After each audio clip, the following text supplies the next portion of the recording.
네, 시청자 여러분 안녕하십니까? 파이널샷 진행을 맡은 최효은, 신민영입니다. 네, 오늘 우리 증시 양시장이 좀 엇갈린 채로 거래가 되고 있습니다. 코스피 같은 경우는 삼성전자에 힘입어서 강세 흐름을 보이고 있지만은 7월의 마지막 거래인 오늘조차도 코스닥은 사실상 약세를 이어가고 있는데요. 7월 한 달간 코스닥 지수가 4% 이상 하락했는데 오늘 또 이렇게 빠지고 있는 겁니다. 특히나 아쉬운 점은 지금까지 많이 올랐던 바이오 쪽으로도 크게 좀 투매가 나온다라는 점인데 일본 중앙은행이 오늘 금리 인상을 결정을 했고 이에 따라서 금리 인상과 관련된 민감한 기업들 오늘 시장에서 전반적으로 하락세 나타내고 있습니다. 그나마 조금 다행인 것은 삼성전자가 확정 실적을 발표했습니다. 그동안 부진했던 주가를 좀 만회해줄 수 있는 계기가 되지 않을까 싶었는데 오늘 장에서는 그래도 상승 트리거가 돼주고 있는 모습입니다. 이미 잠정 실적 발표에서 어닝 서프라이즈는 확인을 했었는데 반도체 부문 실적이 관건이었죠. 대만의 TSMC를 뛰어넘는 반도체 부문 매출을 보여주면서 오늘 장에서 삼성전자 83,100원까지 고점을 찍었습니다. 잠시 후에 더 자세한 내용 전해드리도록 하겠습니다. 먼저 첫 번째 시그널 최윤 앵커와 함께 확인해 보시죠. 네, 7월 한 달간 참 시장이 어려웠습니다. 코스피와 코스닥 모두 다 한 달을 기준으로 했을 때 지수가 모두 다 하락세를 나타냈습니다. 코스피도 역시나 마찬가지로 전반적으로 모든 업종이 좀 부진했는데 그러한 측면에서 봤을 때 아마 많은 분들이 그렇다면 지금 이 시점에서 저가 매수할 업종이나 종목은 뭐가 있을까 하는 고민들 하고 계셨을 것 같습니다. 최근 2주간 저가 매수라는 단어가 들어간 리포트가 딱 2개가 나왔는데 첫 번째는 SK하이닉스였고 두 번째는 타이어 쪽이었습니다. SK하이닉스 쪽 같은 경우에는 워낙 실적의 성장세가 무섭기 때문에 주가가 많이 떨어졌고 이에 대한 투자 의견이 나오는 거 어떻게 보면 좀 당연할 수도 있습니다. 그런데 타이어에 대해서 왜 저가 매수 전략이 유효한 시점일까? 라는 의문들 가지고 계실 수도 있을 것 같습니다. 보시다시피 한국 타이어 3사의 EPS 추정치가 계속해서 상향 조정되고 있습니다. 주당 순이익의 2024년 연간 성장률 전망치가 다시 한번 상향 조정되는데요. 금호 타이어 같은 경우에는 가장 높습니다. EPS 추정치가 무려 97.8%로 현재 전망이 되고 있고요. 넥센 타이어 같은 경우는 70.8% 그리고 한국 타이어 같은 경우에는 65.6% 이상의 성장 흐름이 현재 예상이 되고 있습니다. 타이어 업종 같은 경우에는 전체 자동차 부품 대비해서 상대적으로 실적이 견조할 것이다라는 기대감 나오고 있습니다. 특히나 한국 타이어 그리고 금호 타이어, 넥센 타이어, 한국의 타이어 3사의 전체적인 밸류에이션이 내려와 있다라는 것도 어떻게 보면 참 긍정적이기도 한데요. PE 대비해서 5배 미만에서 현재 거래가 되고 있습니다. 증권가에서는 현저한 저평가 구간이다라는 투자 의견을 제시하고 있습니다. 무엇보다 연간 영업이익 컨센서스가 상향될 가능성이 존재한다라는 것이 긍정적이고요. 두 번째는 선봉량 부족 현상이 최근 해결되고 있어서 실적 자체가 뚜렷한 상저하고 현상을 나타낼 것이다라는 기대감 나오고 있습니다. 그리고 여기에 더불어서 사실 이 타이어 3사 같은 경우에는 운임비가 상승하면은 당연히 부담감이 늘 수밖에 없기 때문에 실적에 대한 우려감이 나왔습니다만은 운임비 상승분은 2025년부터 반영될 것이다라는 전망 나오고 있습니다. 금호 타이어 같은 경우에는 저가 매수가 유효한 이유는요. 비경상적인 요인에 기이한 주가 하락이 발생했기 때문에 주가 지금 괜찮다라는 투자 의견이 나온 거고요. 넥센 타이어 같은 경우에는 하반기 실적의 상대 강세가 담보되어 있기 때문에 이 두 기업 같은 경우에는 계속해서 긍정적인 투자 의견이 이어지고 있는 상황입니다. 그렇다면 타이어 3사의 2분기 실적은 어땠을까 함께 만나보시죠. 네, 먼저 금호 타이어입니다. 3분기 연속 13%의 영업이익률을 기록했습니다. 앞으로도 좋을 것이다라는 게 관건이고요. 이번에 2분기 매출 같은 경우에는 전년 대비해서 12% 이상 증가 흐름을 보였고 무엇보다 영업이익 같은 경우에는 전년 대비해서 72% 이상 증가한 것으로 확인이 되고 있습니다. 돈 되는 제품을 많이 팔았습니다. 18인치의 9인치 비중이 상반기 전체 매출 가운데서 40.8%를 차지했는데요. 올해 목표치인 40 42%에 근접한 것으로 확인이 됐습니다. 특히나 고인치 타이어 같은 경우에는 일반 타이어보다 20에서 30% 비싸고요. 그만큼 마진을 많이 남기는 제품이기도 합니다. 그리고 타이어 3사 가운데서 이 원티어인 한국 타이어 같은 경우에는 영업이익이 전년 대비해서 62% 이상 증가한 것으로 확인됐고 있습니다. 매출도 역시나 마찬가지로 전년 대비해서 2.5% 넘게 증가했는데요. 아이온을 앞세워서 전기차 타이어 비중이 늘어난 것으로 확인되고 있습니다. 역시나 마찬가지로 전기차 타이어 제품 같은 경우에는 고부가 이 제품이기도 합니다. 지난해에는 15% 비중을 차지했는데 올해는 25%가 목표라고 합니다. 다만 증권가에서는 타이어 3사 가운데서는 가장 부정적인 투자 의견을 나타내고 있는 게 바로 한국 타이어인데 한국 타이어 같은 경우에는 한온 시스템의 기업 가치 회복이 변수가 될 것이다라는 현재 의견들 나오고 있습니다. 몇몇 증권사에서는 한국 타이어의 목표 주가를 하향 조정하기도 했습니다. 넥센 타이어 같은 경우에는 사실 3사 가운데서는 전체적인 몸짓은 가장 작긴 하지만요. 그럼에도 불구하고 실적이 턴어라운드 되는 데 있어서는 가장 긍정적으로 보여집니다. 매출은 7억 원대로 전망이 됩니다. 오늘 넥센 타이어는 실적을 발표할 예정인데 전년 대비해서 5% 이상 증가할 것으로 전망되고 있고요. 영업이익도 역시나 마찬가지로 659억 원대로 전망이 되고 있습니다. 전년 대비해서 78% 이상 증가할 것으로 예상되고 있습니다. 무엇보다 순차익금이 줄어든다라는 것도 긍정적인데 타이어 3사가 이렇게 긍정적인 실적을 내는 것은 한 가지 이유가 있습니다. 전기차 타이어 교체 주기가 도래했기 때문인데요. 2, 3년 전에 전기차의 판매량이 크게 늘어났다라는 사실 여러분들 기억하고 계실 겁니다. 코로나 당시에 전기차를 사는 비중이 꽤나 늘어났었는데 그때 샀던 구매자들의 타이어 교체 수기가 이제 다가오고 있는 겁니다. 그렇기 때문에 다른 기업들 대비해서 전체적으로 밸류가 낮은 우리 한국의 타이어 3사를 잘 살펴볼 필요가 있다라는 투자 의견이 제시가 되고 있는 건데요. 그렇다면 변수는 없을까요? 변수와 함께 만나보시죠. 두 가지 변수가 있습니다. 원재료 가격이 지금보다 더 증가할 수 있다, 인상이 될 수 있다라는 우려감 나오고 있습니다. 천연 고무의 싱가포르 선물 가격 같은 경우에는 올해 1, 2월까지만 하더라도 킬로그램당 150달러 선을 기록을 한 바 있습니다. 그런데 보시다시피 최근에 평균 173달러 선까지 올랐습니다. 원재료 가격이 인상이 되면은 아무래도 마진율이 낮아지기 때문에 이 부분은 확실히 부담이고요.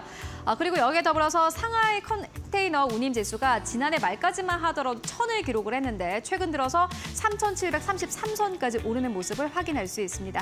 일각에서는 4000선까지 오를 수 있다라는 우려감 나오고 있는데요.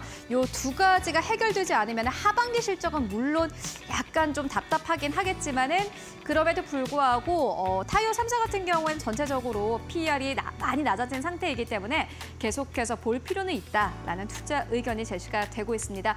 어려운 시장 안에서 가격이 저렴한 기업들을 잘 찾아보시는 게 중요해 보입니다. 이어서 다음 시그널 신민영 앵커와 함께 만나보시죠. 네, 앞서 전해드렸다시피 오늘 삼성전자의 확정 실적이 나왔습니다. 관련 내용 시그널로 준비해봤습니다. 삼성전자 2분기 확정 실적을 발표했습니다. 매출이 74조 683억 원으로 전년 동기 대비 23% 증가했고요. 영업이익이 10조 원을 넘겼습니다. 전년 동기 대비 무려 1,462% 폭증하면서 세상 생각했던 것보다 잘 나왔다라는 그런 평가를 받고 있습니다. 반도체가 이번에도 다 했습니다. 반도체 매출이 28조 5,600억 원, 영업이익이 6조 4,500억 원이 나왔습니다. 메모리 분야는 생성형 AI 서버용 고부가 가치 제품 수요에 적극적으로 잘 대응을 했다라는 평가를 받았고요. 이 생성형 AI 서버용 제품으로 인해서 메모리 시장의 회복세가 지속되고 있는 가운데 기업용 자체 서버 시장의 수요도 증가하고 있습니다. 이런 가운데 DDR5와 고용량 SSD, HBM까지 서버 응용 중심 제품의 판매가 확대되면서 매출이 늘어난 것으로 보입니다. 특히 이 파운드리 같은 경우에는 요즘 업황이 그렇게 좋지 않았는데도 불구하고 수주가 증가했습니다. AI와 고성능 컴퓨팅, 하이 퍼포먼스 컴퓨팅 분야에서 고객 수가 약 2배가량 증가한 것으로 확인이 됐습니다. 반면에 스마트폰 그리고 가전 분야는 수익성이 다소 아쉬웠는데 다음 장에서 함께 확인해 보도록 하겠습니다. 네, 2분기 통합 매출이 조금 늘었는데 영업이익이 2조 7,200억 원으로 33.8%가량 하락했습니다. MX 모바일 익스피리언스가 지난 2분기에 스마트폰 시장 비수기여서 신제품이 출시되었던 1분기 대비해서는 매출이 감소한 것으로 보입니다. 하지만 갤럭시 S24 시리즈가 잘 팔리고 있죠. 출하량과 매출이 모두 전년 동기 대비 두 자릿수 성장을 이뤄냈습니다. 그리고 VD 사업부에서는 지금 선진시장 성장을 중심으로 전년 대비 매출이 상승했습니다. 비주얼 디스플레이인데 2024 파리 올림픽 등 글로벌 대형 스포츠 이벤트에 대한 호재를 가지고 가고 있는 것으로 보이고요. 또 에어컨 제품의 매출 확대와 비스코크 AI 신제품 판매 호조로 실적 회복세가 지속됐습니다. 2분기 시설 투자도 좀 볼까요? 12조 1천억 원을 썼습니다. 공격적으로 투자를 하는 기조는 지속되고 있는 것으로 보입니다. 전기 대비 약 8천억 원 증가했는데 DS 부문에 9조 9천억 원을 썼고요. 디스플레이에 1조 8천억 원을 썼습니다. 삼성전자 측은 앞으로도 미래 성장 동력 확보를 위해서 시설 투자와 R&D 투자를 계속해서 해나가겠다라는 포부를 밝혔습니다. 지금 하반기 실적의 키포인트이자 시장의 가장 관심사는 HBM3E였는데 다음 장에서 또 관련 내용이 나와서 함께 짚어보고 가도록 하겠습니다. 8월에서 9월에는 이제 3분기에 엔비디아 HBM3 인증까지 청신호가 켜졌다라는 외신과 국내 증권사의 전망이 나왔습니다. 블룸버그는 삼성전자가 HBM3를 2에서 4개월 내에 퀄 테스트를 통과할 것이다 라고 전했는데요. 전날 임명의 소식통을 인용해서 이제 승인에 있어서 중요한 진전을 이뤘다라고 전했습니다. KB증권의 경우에도 8월에서 9월에는 퀄 테스트를 통과하고 4분기부터 HBM3의 8단과 12단의 양산을 시작할 것이다 라는 전망을 내놨습니다. 이로 인해 하반기에 실적 개선이 가능할 것이다 라는 의견인데요. 삼성전자의 HBM 시장 현황을 보시면 4세대 HBM3가 최근 퀄 테스트를 통과해서 양산을 시작했습니다. 업계에서는 HBM3의 퀄 테스트 통과와 양산 소식이 HBM3E의 전조다라고 보는 시각이 있습니다. 그래서 5세대 HBM3의 퀄 테스트 통과가 임박해 있고 이르면 3분기에 엔비디아에 공급할 것이다라는 전망이 나오고 있고요. 6세대 HBM4 같은 경우에는 2026년을 출시하는 것을 양산을 목표로 하고 있는 것으로 전해졌습니다. 지금 HBM 시장에서 가장 강자로 선전하고 있는 SK하이닉스의 퍼포먼스를 따라잡았다라는 시장의 평가를 받고 있는데요. 과연 이 HBM 시장에서 삼성전자와 SK하이닉스 어떤 경쟁 구도를 보여줄지가 또 관전 포인트가 될 것으로 보입니다. 네, 오늘도 저희와 2시간 함께 하시면서 현명한 마감 전략 챙겨가시기 바랍니다. 네, 그럼 7월 마지막 날의 파이널 샷 지금 바로 출발합니다.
네, 원포인트 마감 전략으로 본격적으로 출발해 보겠습니다. 이데일리온의 윤한식 파트너 전화 연결합니다. 안녕하십니까? 네, 안녕하세요. 윤한식 파트너입니다. 네, 오늘 시장 조금 엇갈린 흐름 보여주고 있는데 전략 어떻게 세워가고 계십니까? 먼저 시장은 오늘 밤 미국 FOMC 회의를 앞두고 코스피는 약보합권, 코스닥은 오후 장 들어 하락폭을 유지하고 있습니다. 양시장 매우 혼조한 흐름이고 관망세가 짙게 나타납니다. 이제 시장은요, 중앙은행 이벤트 영향권에 들어갈 예정이고요. 목요일 예정인 7월 FOMC에서는 기자회견에 시장에 관심이 집중될 전망이고, 이번 회의에서는 금리 인하 가능성은 희박하지만 시장에서는 9월 FOMC의 25포인트 인하 전망을 기정사실화하고 있는 상태이므로 일단은 이벤트 전까지 시장 지속 관망 유지하는 것이 현명하다고 생각이 됩니다. 네, 관망세를 좀 가져가자라는 의견인데 그렇다면 오늘 오후장에서 공략해볼 만한 종목은 어떤 것이 있을지 함께 좀 알려주시죠.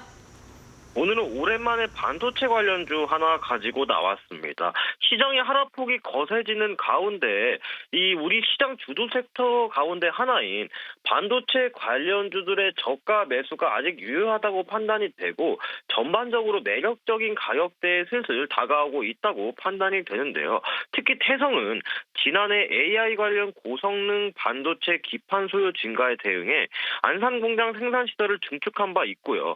이 회사의 주요 고객사는 삼성전기, LG이노텍, 대덕전자, BH신텍, TLB 등 있습니다. 글로벌 PCB 업계 1위인 펑빈, 썬난서키트 등 세계적인 PCB 제조사에도 설비를 납품한 이력이 있고요. 현재 반도체 관련 주들이 대체적으로 강한 조정을 받고 있는데 저가 매수 기회가 충분하다고 생각되어서 태성 오늘 말씀드려 봅니다. 이 종목 매수가는요, 9,980원부터 1,850원까지 매수가 잡아주시면 되고요. 비중은 10%. 손절가는 9,800원 이탈시 손절가 잡아주시면 되고 목표가는 12,000원 이상 잡아주시면 됩니다. 현재 시청자분들이 느끼시에도 시장이 연일 지속 어렵습니다. 7월달 들어서만 거의 코스닥 기준으로 지수가 10%에 가까운 낙폭을 일단은 기록하고 있는데 코스닥 기준으로 연중 거래대금도 역대 최저치를 기록하고 있습니다. 위와 같은 시장에서는 철저하게 분할 매수 전략과 충분히 저가에 위치해 있거나 혹은 강한 종목을 단기 매매하는 형태로 계좌 회전율을 높여야 되고 충분한 현금 보유를 확보를 통해서 FOMC 이전에 좀 관망세 유지하길 바라겠습니다. 이상입니다. 네, 오늘 삼성전자 실적 발표 이후로 반도체주도 매기가 함께 쏠리지 않을까라는 기대감 함께 받고 있는데요. 저가 매수 기회로 태성 노려보자라고 알려주셨습니다. 오늘 말씀 고맙습니다. 네, 감사합니다. 네, 이어서 외국인과 기관의 수급은 어디를 향하고 있을까요? 최윤 앵커와 함께 확인하고 오시죠. 네, 먼저 오늘 외국인 투자자들이 사고 있는 기업부터 먼저 확인해보고 가도록 하겠습니다. 오늘도 외국인 투자자들은 삼성 바이오로직스를 담고 있습니다. 연이어서 제약바이오 쪽을 계속해서 외국인 투자자들은 담고 있는데 그 가운데서도 삼성 바이오로직스 쪽으로 계속해서 매수가 들어오는 모습 확인이 되고 있고요. 두 번째로는 삼성전자입니다. 세 번째로는 오늘 두산 에너빌리티, 네 번째로는 한미반도체, 다섯 번째로는 현대 로템 올라와 있습니다. 외국인들의 SK 하이닉스는 계속해서 팔고 있지만 어제부터 오늘까지 한미반도체는 매수 흐름을 나타내고 있습니다. 그리고 현재 매도하는 기업들 살펴보면은 첫 번째로는 삼성 SDI, 두 번째로는 SK 하이닉스, 세 번째로는 한화 시스템, 네 번째로는 KB금융, 다섯 번째로는 우선주 현재 이름 올리고 있습니다. 이어서 코스닥 내에서의 외국인 수급 함께 만나보도록 하겠습니다. 네, 오늘 코스닥 안에서 외국인 투자자들의 엔캠을 가장 많이 매수하고 있습니다. 주가가 아주 빠르게 급락한 기업이기도 한데 오늘 시장에서 아주 강력한 매수세를 나타내고 있고요. 두 번째로는 HPSP 올라와 있습니다. 오늘 시장에서 삼성전자향 쪽으로 조금 더 매수가 강력하게 들어오는 모습 확인되고 있고 세 번째로는 원익 IPS, 네 번째로는 오성 첨단 소재, 그리고 다섯 번째로는 JYP 엔터 올라와 있습니다. 어제부터 오늘까지 외국인과 기관 투자자들의 엔터주를 다시 한번 담기 시작을 했고요. 매도하는 기업들 살펴보면은 에코프로와 에코프로 BM 현재 이름 올리고 있습니다. 세 번째로는 삼천당제약, 네 번째로는 ST팜, 다섯 번째로는 리가캠 바이오 자리하고 있고요. 이어서 오늘 코스피 안에서의 기관 수급 함께 만나보도록 하겠습니다.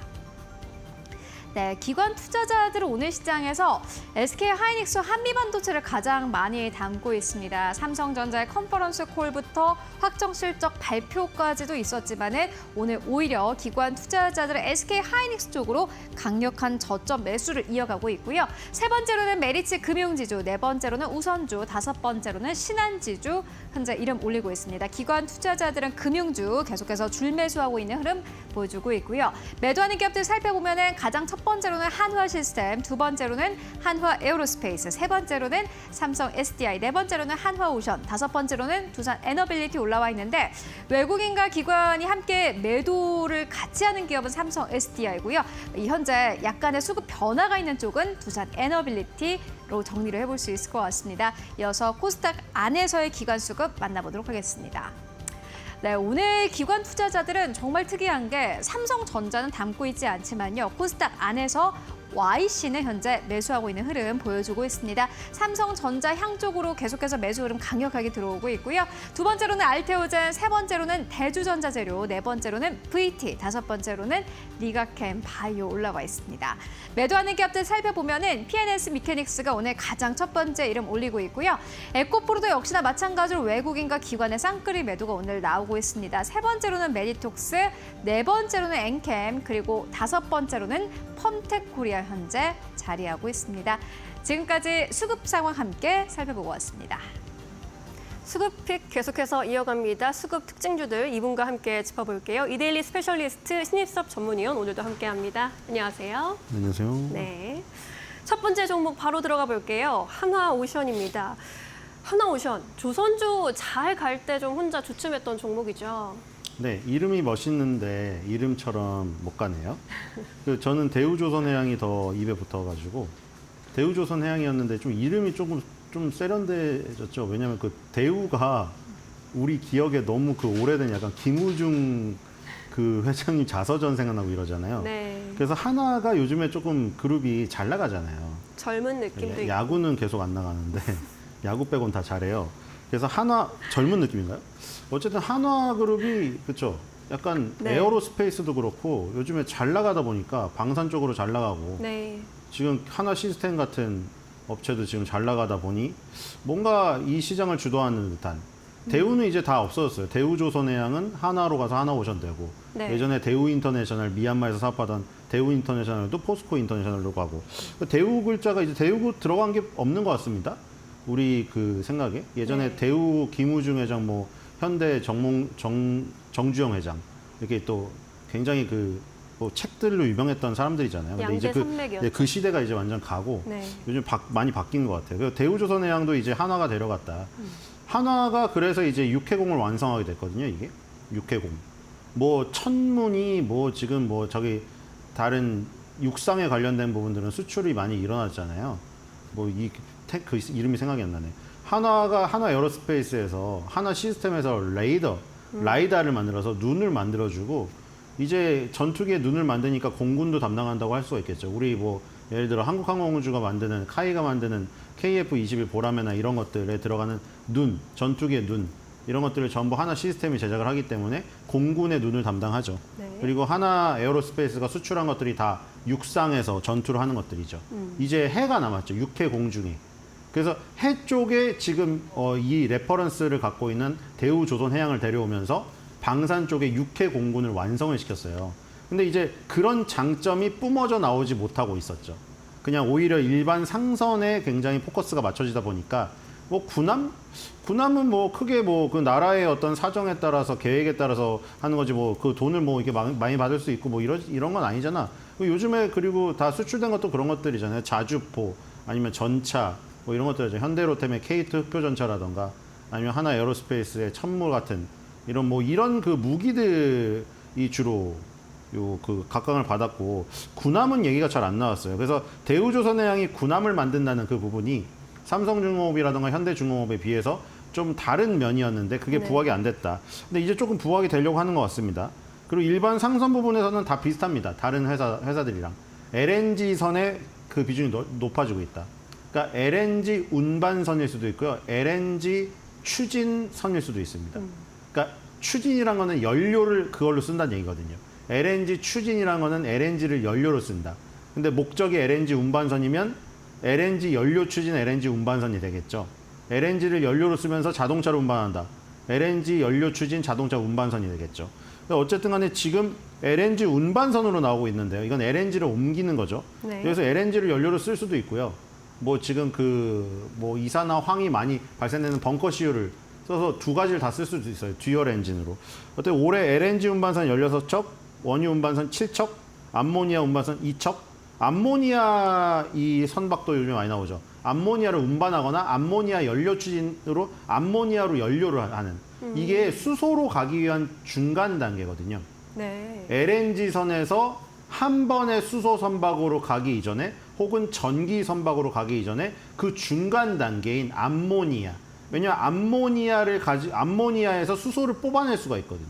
그래서 지금 중간 단계로 암모니아선 지금 수주도 많이 떨어지고 있어요. 꽤 우리나라 그 조선사들에게.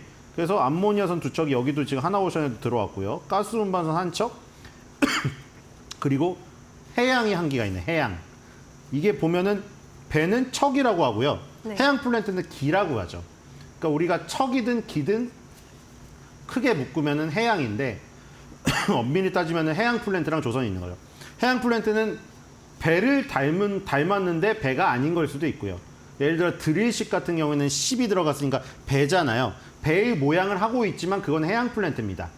배처럼 떠다니는 기능도 있지만 중요한 목적은 배 한가운데 시추공이 달려있어서 해양에서 시추를 하는 애기 때문에 드릴십은 해양 플랜트 쪽으로 분류가 돼요. 그러니까 드릴십은 10이라고 되어 있지만 척이라고 안 하고 기라고 하겠죠. 드릴십 한 기를 수주했다. 이렇게 하겠죠. 여기도 하나의 호전도 해양 한 기를 수주를 했는데 뒤에 나올 거예요. 고정식 원유 생산 설비를 하나 수주했습니다. 고정식이 하나오전, 대우조선 해양일 때부터 강점이 있었던 것이고요. 그래서 이걸 다 합쳤더니 27척이 나오고 53억 3천만 달러어치입니다.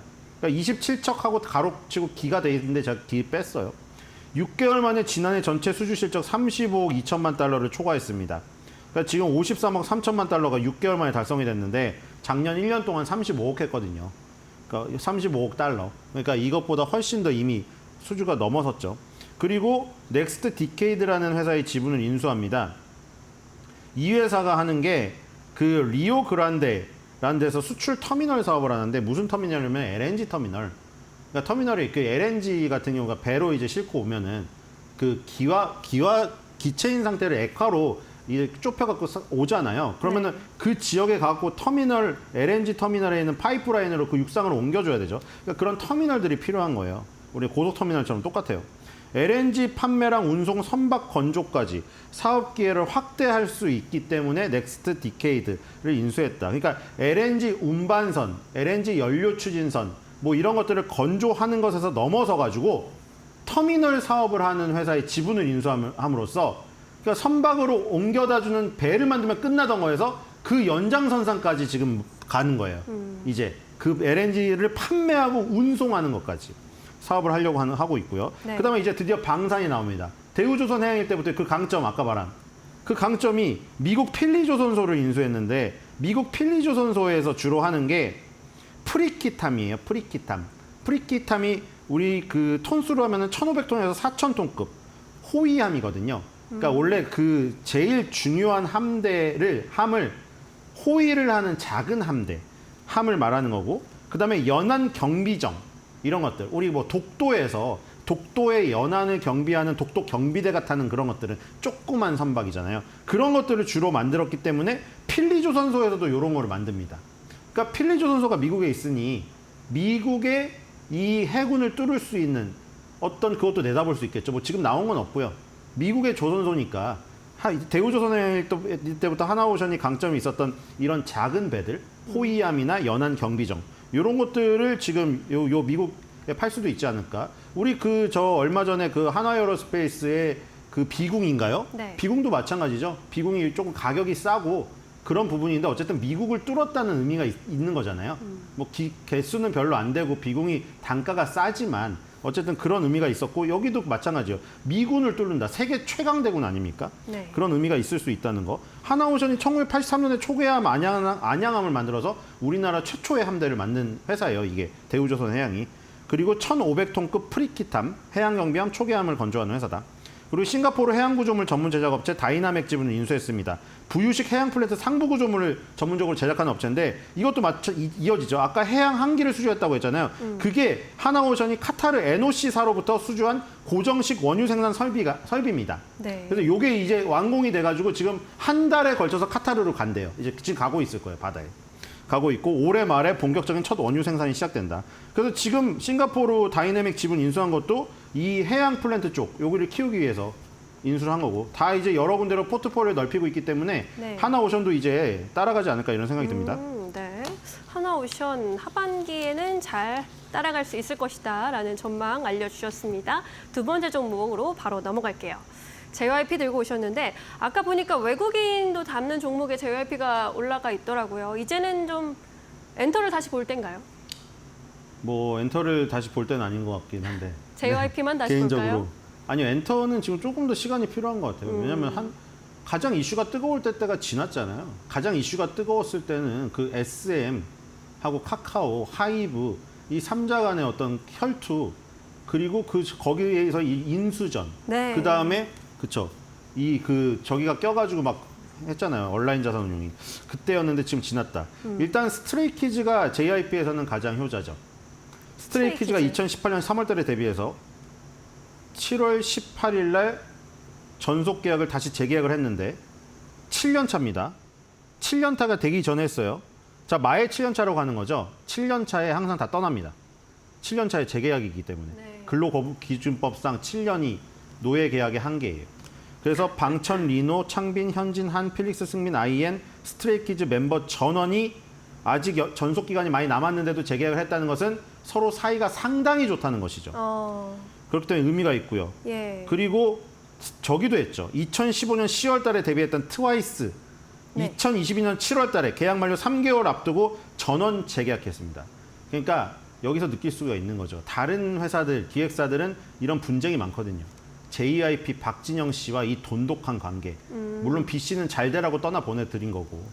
계단 만들고 갔대잖아요. B 씨가. B 씨가 자기가 지금 사옥에 계단 기둥 정도 만들었다고 하잖아요. 네. JYP가 우리 사옥 옮겼는데 이랬잖아요. 근데 어쨌든 간에 사이가 좋다. 이게 굉장히 중요하고요. 마의 7년 차를 다 뛰어넘었다. 트와이스와 스트레이키즈 중요한 두 개를. 네. 그리고 이제 그 빌보드 200 5개 1위 한 게 그룹상 최초라고 하네요. 즉 빌보드 100은 솔로 차트고 네. 특히 지금 이 스트레이키즈 같은 경우는 솔로 차트에서는 별 효과가 없고 저희가 없고 빌보드 200 앨범에서 지금 무려 5개째 1위입니다. 지금 대단하죠. 네. 2022년 3월 달에 오디너리 빌보드 200 첫 1위 했고요.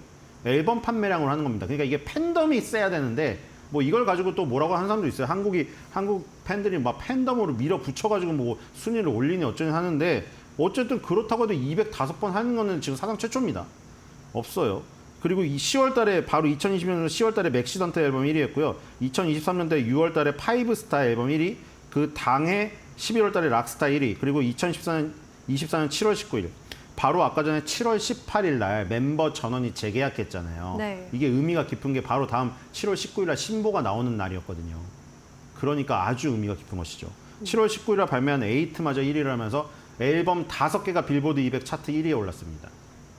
전 세계 그 보이 그룹 중에 최초라고 하네요. 네, 그러니까 이런 앨범 판매 그 영향력이 크기 때문에 스트레이키즈가 결국에는 차세대 BTS라고 불리고 있는 거예요. 지금 NTC냐 스트레이키즈냐 솔직히 두 개 아닌가요 지금? 두 개로 압축된 것 같습니다. 네. 뭐 물론 세븐틴도 있는데 네. 그렇죠? 세븐틴까지 넣어야겠어요. 세븐틴 팬들 때문에. 팬 때문에 이거 원래 그래요. 삼국지야 사실. 세븐틴 하이브의 세븐틴, 이 JYP의 스트레이키즈, SM의 NCT. 네. YG는 아쉽게도 빠졌고요. 트레저가 안 되니까. 지금 요 세 개가 차세대 BTS로 불리고 있죠. 다들 앨범 판매량이 대단하고 다들 스타디움 공연을 가고 있는 거예요. 지금 아레나를 넘어서서 스타디움 공연을 가면은 7만, 10만을 가거든요. 만약에 그 이제 BTS처럼 되면은 거기 가는 거예요. 저기 홈구장 그 잉글랜드 거기 있죠. 웸블리 가는 거예요. 웸블리. 갔으면 좋겠네요. 웸블리를 가면 이제 정점을 찍어버린 거죠. 네. 어쨌든 다 이제 스타디움 공연이라던가 일본으로 따지면 돔 이상의 공연을 할 수 있는 그런 저기가 왔죠. 그게 홀부터 시작해 홀, 아레나, 스타디움, 그 다음에 이제 저기로 가는 거죠. 네. 이게 쭉쭉 올라가서. 네, 어쨌든 지금 스트레이키즈가 대단한 퍼포먼스를 보이고 있고 이 사이가 좋다. 알겠습니다. 이게 JYP의 강점입니다. 네, 잘 나가는 소속 가수 스트레이키즈를 재계약시켜버린 JYP 살펴봤습니다. 세 번째 종목 갈게요. 웹젠 들고 오셨는데 신작 출시 기대감 올라오고 있다 이런 기사도 보이고 어떤 모멘텀이 좀 유효할까요? 네, 근데 웹젠하고 NC소프트는 신작이 다 뭔지 알겠죠. 왜냐면 이거 20년도 더 된 게임인데, 그쵸? 그 당시에 스타 안 하던 애들은 99년, 2000년대 PC방 처음 생겼을 때 네. 웹젠의 뮤 아니면 NC소프트 리니지 2개였잖아요.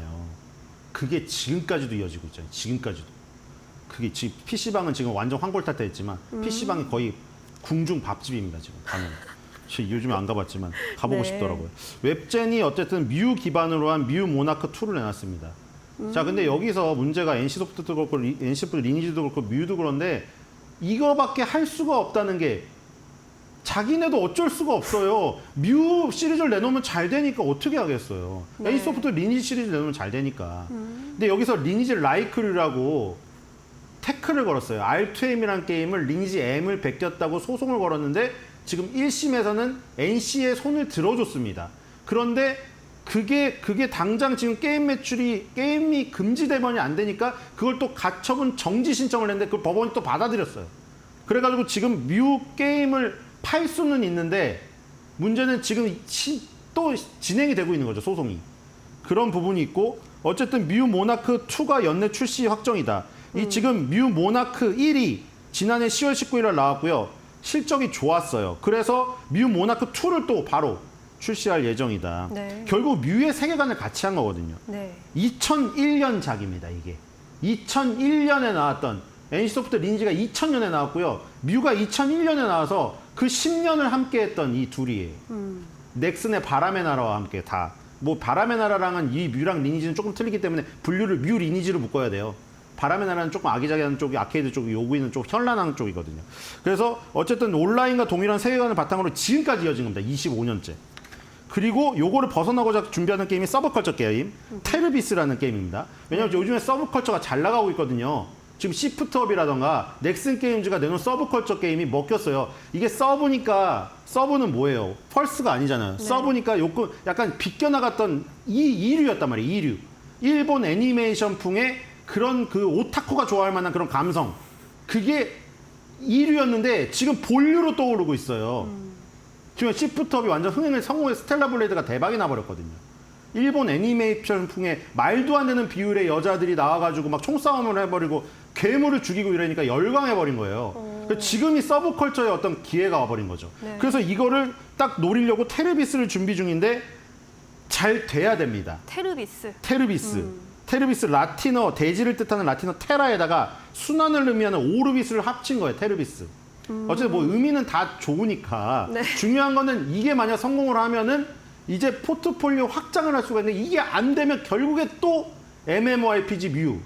그러면 또 NC소프트 리니지가 계속 태클 거는 거죠. 그거에 시달릴 거예요. 그렇기 때문에 뭐 넥슨 게임즈라던가 지금 시프트업에서 뽑아낸 서브컬처 게임을 예를 들어 루트 슈터 장르라던가 액션 RPG라던가 이런 거를 접목을 시켜서 성공하는 케이스를 내놓으면 지금 이 트렌드에 합류할 수가 있습니다. 그러니까 서브컬처 게임을 막 그 옛날에 프린세스 메이커처럼 공주 키우기 이런 걸로 하면은 정말 오타쿠들만 해요. 근데 지금 왜 그게 본류로 들어왔냐면 아, 프린세스 메이커 왜요? 액션, 그러니까 그게 좋아하는 사람은 있는데 네. 그게 대중성이 없는 거죠. 아, 갑자기 그걸 오타쿠라고 갖고 와가지고 야, 나 어제 공주 키웠는데 공주가 예쁘게 자랐어. 이런 거를 대화를 나눌 감성이 우리나라에서는 아직까지 안 돼요. 근데 스텔라 브레이드 같은 경우는 틀린 거죠. 액션 어드벤처 장르. 그리고 더 나아가서는 지금 뭐 저기서 나왔던 이 넷마블에서 나왔던 피해 거짓, 네오이즈에서 나왔던 피해 거짓 같은 네. 그런 스타일의 액션 활극이 펼쳐지기 때문에 그거는 더 대중화가 되는 거죠. 대신에 그 캐릭터만 그럴 뿐이에요. 캐릭터만. 네. 캐릭터만 일본 3D 애니메이션 풍의 캐릭터가 나오는데 걔네가 막 미소녀스럽게 막 공주처럼 나 먹여줘, 뭐 책 읽어줘 이런 게 아니라 괴물을 무찌르니까 대중성이 있는 거예요. 역시 게임은 그러니까 무찌르는 100인치 텔레비전을 텔레비전에서 부부가 같이 콘솔을 하고 있는 거죠. 야, 그쵸. 아니 100인치 텔레비전에서 둘이 부부가 앉아가지고 혹은 연인이 앉아가지고 그 콘솔을 프린세스 메이크 공주 키우기 하고 있는 장면은 진짜 아니에요, 이거는. 그거는 대중성이 없어요. 그러니까 지금 네. 대중성이 있어서 터진 게 그것 때문이에요. 그걸 액션 RPG라던가 네. 배틀그라운드 같은 TPS 장르로 했는데 터진 거예요. 그게. 네. 그래가지고 만약에 테르비스도 거기에 성공을 한다면 드디어 이걸 벗어날 수가 있습니다. 2001년부터 PC방은 지금 웰치스 6계정만 파는 데서 벗어났는데 아직도 NC소프트는 리니지고 앱제는 뮤예요. 이걸 벗어날 기회는 지금이다. 네. 테르비스의 성공을 꼭 기원해야 된다. 웹젠의 주주분들은. 네, 알겠습니다. 뮤 모나크 2 기대감 안고 있는 웹젠까지 살펴봤습니다. 게임즈까지 알아봤습니다. 지금까지 신일섭 전문위원이었습니다. 오늘 말씀 고맙습니다.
네, 이슈 체크 시간으로 이어가 보도록 하겠습니다.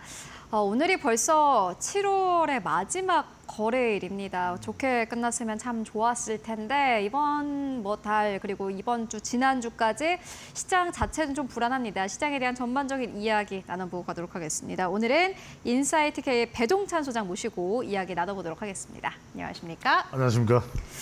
네, 소장님 참 네. 요즘에 시장이 어렵습니다. 그렇죠. 보니까는 미국 대선과 관련해서 변동성도 좀 커지고 있고 오늘 보니까 엔비디아가 8% 넘게 내렸더라고요. 어떻게 보고 계신가요? 저는 이런 말씀을 꼭 드리고 싶어요. 네. 왜냐하면은 기회라는 것은 기다리는 자에게 온다. 그러니까 기회를 너무 잡으려고 아둥바둥한다고 해서 그게 잡힐까요? 오히려 기회는 저는 미꾸라지다라는 표현을 쓰고 싶어요. 왜냐하면 그냥 잡으려고 하면 빠져나가요. 맞아요. 그런데 시간을 조금 기다리고 있다가 미꾸라지도 힘이 빠지는 시점이 있죠. 그때 잡으면 잡혀요. 그래서 너무 조급해 하실 필요가 없다. 제가 쭉 지난 한 30년간 시장을 분석하고 또 뭐 일본 시장, 미국 시장, 유럽 시장을 보면 언제든가 그 기회가 올 때 조금 더 여유 있게, 조금 더 느긋하게 하지만 그 기회를 놓치지 않은 매의 눈으로 보고 있으면 잡을 수 있어요. 제가 정말 제 포트폴리오를 다 열어드리고 싶은데 네. 그것도 사실은 좋은 방법은 아니라고 생각이 들고 다 자기만의 기준이 있는 것이니까요. 그렇습니다. 하지만 절대로 여러분들이 잊어서는 안 되는 것은 기회는 기다리는 자일 것이다. 그래서 지금 이렇게 시장이 그럼 시장이 좋을 때는 없었어요. 좋을 때가 있었잖아요. 그죠. 그때는 좋았는데 별로 이야기 안 하잖아요. 안 좋을 때는 왜 이렇게 힘드냐.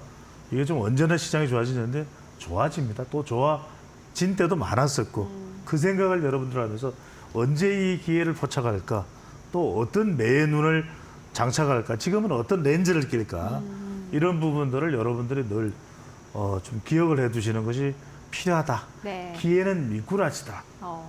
잡을 수 있을 때 잡으면 얼마든지 잡힌다라는 거 절대 잊지 말으셔야 될 것 같습니다.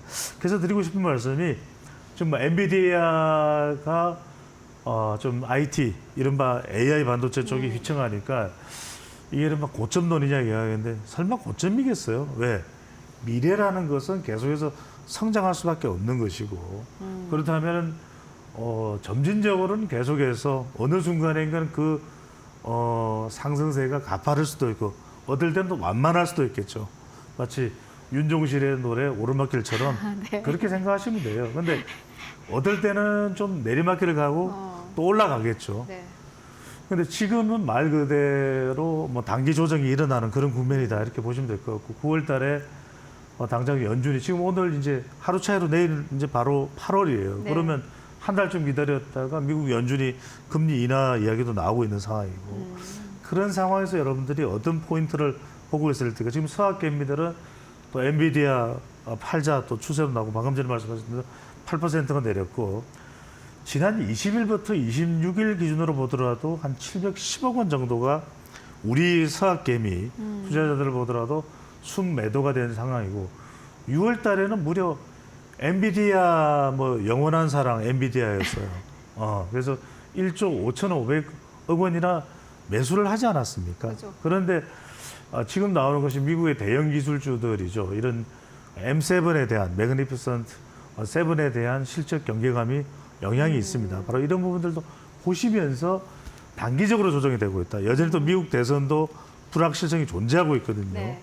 또 미국 연준도 9월, 10월 뭐 이야기 나오는 네. 이런 부분들의 포인트에서 우리가 지금 봐야 될 것은 포트폴리오 내 이 바구니의 비율을 이데일리 TV를 보시면서 어떤 식으로 조정할까 이게 이제 핵심이라는 것이죠.